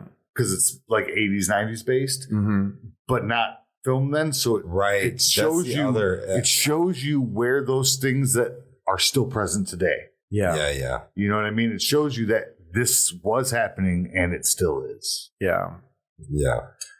And the twist really being that a single person's involvement in any given scenario can change the outcome. Yes. But it still takes a village to actually what was that change, one film? Right? 7 seconds or something? 7 seconds, yeah. I'm not familiar with that film. It's with Will Smith. Oh, 7 pounds. 7 pounds. What a great fucking movie. For some reason, I still I heard. My mind says pounds. I saw the movie. Yeah. Is that your list? I don't want to. Yeah. That was so because you guys have these are before I go into my list, I want to talk about the two titles that were matched to Identity. So I didn't want to steal them. From you. Please. But one was Gothica with Halle Berry. Oh yeah, right. So and the other is Shutter Island. Yes, and this is exact. Thank you for saying this because that's why I chose Identity. That's why I chose Identity because I love both of those movies. But their identity in a cheaper package. And here's the thing: it's like we were talking earlier. It's not like they were stolen. It's same, right? It's not that they were stolen. But they got stories can be told. They got greenlit, but they were all made within the same small. Dante's Peak was better. And Identity is it's a James Mangold movie and he's gone on to do other things, but like it was just so slept on, and it's got a huge Ray Liotta, John Cusack. Like it was fun. It was a fun small movie that got ignored, and then other movies came out that were like it, and they were like, "Oh my god, have you seen Gothica?" And I was like, "No," because I'm not a Halle Berry fan. And when I saw it, I was like, "This is fucking Identity." Like, fine, it's still like fine, but like for me, I was like, "Well, go see Identity." And it is different, but I would. Yeah, that's why Identity made awesome, it. Those two did awesome because movie. I'm exaggerating for entertainment purposes, but I have to rewatch that. So on my list, I'm going to skip off because I have a lot. I'm going to skip over the ones that you guys have mentioned. So there are some crossovers that you guys mentioned, but the ones that weren't mentioned that I would have mentioned are Crazy Stupid Love, which was the comedy that I really wanted to get into. But I thought it was too comedy, and I didn't put it on my list. No, Crazy Stupid Love is with Ryan Gosling, Emma Stone, Steve Carell, where Steve Carell gets Steve Carell and Julianne Moore married him up. And he meets Ryan Gosling in a bar, and he just wants to rewatch that. Yes, so the twist in that is you don't know it's a twist until it's a twist, and you're like, what the fuck? Yeah, it's great. See, The Game, which we kind of talked about a little bit early on. It's fucking Lynn Hagen. Keeping the family, okay. The Game, Fight Club. The Others with Nicole Kidman, which is a ghost story completely flipped on its head. You don't know the twist to that. That was The Prestige. I was gonna check, but we had Nolan, so it's like it's one of those things where like I reached that's 12. Nolan too. I forgot. Yeah, that was in between Batman 1 and 2. I love that you're mentioning everyone that once I reached 12, I was like, I hope they get mentioned. Yes, I'm not listing more than 12. I've got 3 more here. One being The Village, which I opted for The Village. M. Night Shyamalan, right? Exactly. I opted for The Village over Signs because I was like, Signs, Sixth Sense, but it just didn't come up. And then you placed it, The Visit, and so I was like, okay, that's cool. And that's why I chose The Visit. That hits that mark. Because I think it's as good as The Sixth Sense, but less known. So what sucks about The Village is I enjoyed The Village. I did. But it was stolen from me in the sense that someone did ruin. Who's the lead actress in that? Actor was Adrian Brody. It's Adrian Brody and what's her name? Ron Howard's daughter. Oh, yeah. Bryce Howard. Bryce Dallas Howard. Yep. But the ending was stolen, so I'm not going to steal it from anybody else because the magnificence of the movie is the ending. Good. It's a good movie, but why is it weird? Is it like that road scene coming out? Yes. But the other 2 movies are recent horror movies, and because they were recent, I didn't want to spend too much time on it, so I'm just going to do it. But Last Night in Soho, Edgar Wright's fabulous fucking thriller, and then dance scene. Oh my god! Then the A24 movie Bodies, Bodies, Bodies, which is a fabulous. That's the one with what's his name from Pete Davidson. Pete Davidson, so good. Such a good movie because it's for me. I would put it on par with the style of movie that Tucker and Dale versus Evil is. Yes, and I love Tucker and Dale because it's a movie. It's a slasher movie, but not like a slasher movie. It's just the twist in the end of that movie is so fucking bonkers. It's just it. I think chef's kiss. What I love most about, that movie's great, but your mention of Dale and Tucker versus Evil is Alan Tudyk is the most prominent and unknown actor of our generation. 100%. He's in everything. 100%. He's got a lock on Disney, Star Wars. He's in fucking everything. Wait, and people barely know who he is. Alan Tudyk. Okay, yeah. Steve the Pirate from Dodgeball. Mm-hmm. Also, Hey. The chicken from Moana. He does everybody, dude. Shit. Yeah, he was in Rogue One. In the Rogue One, he was the droid. Yeah, dude, he's everybody. No, he's brilliant, man. He was the pilot in Firefly. Yeah. So, Jacob, thank you so much for joining us today. We have come to the end of our journey for this particular list. Before we take off, are there any socials or connectivities that you want to have our listeners connect with you on or reach out to you? Sure. Any promotions that you have? Any upcoming films that you want people to watch? I have something out right now. It's called Snow Bunny. It's on Tubi. It's really a crazy story. I have a small role in it. And I gaffed it. Yes. And Joe was ever so professional and made me look great. So I can't thank the pod enough, man. You can find me on Instagram at Barry White Jesus. The deeper the berry, the sweeter the Jesus. You're damn right. Did I get it right that time? I did. Yeah. It took me 3 tries. BERRY, White Jesus, all one word.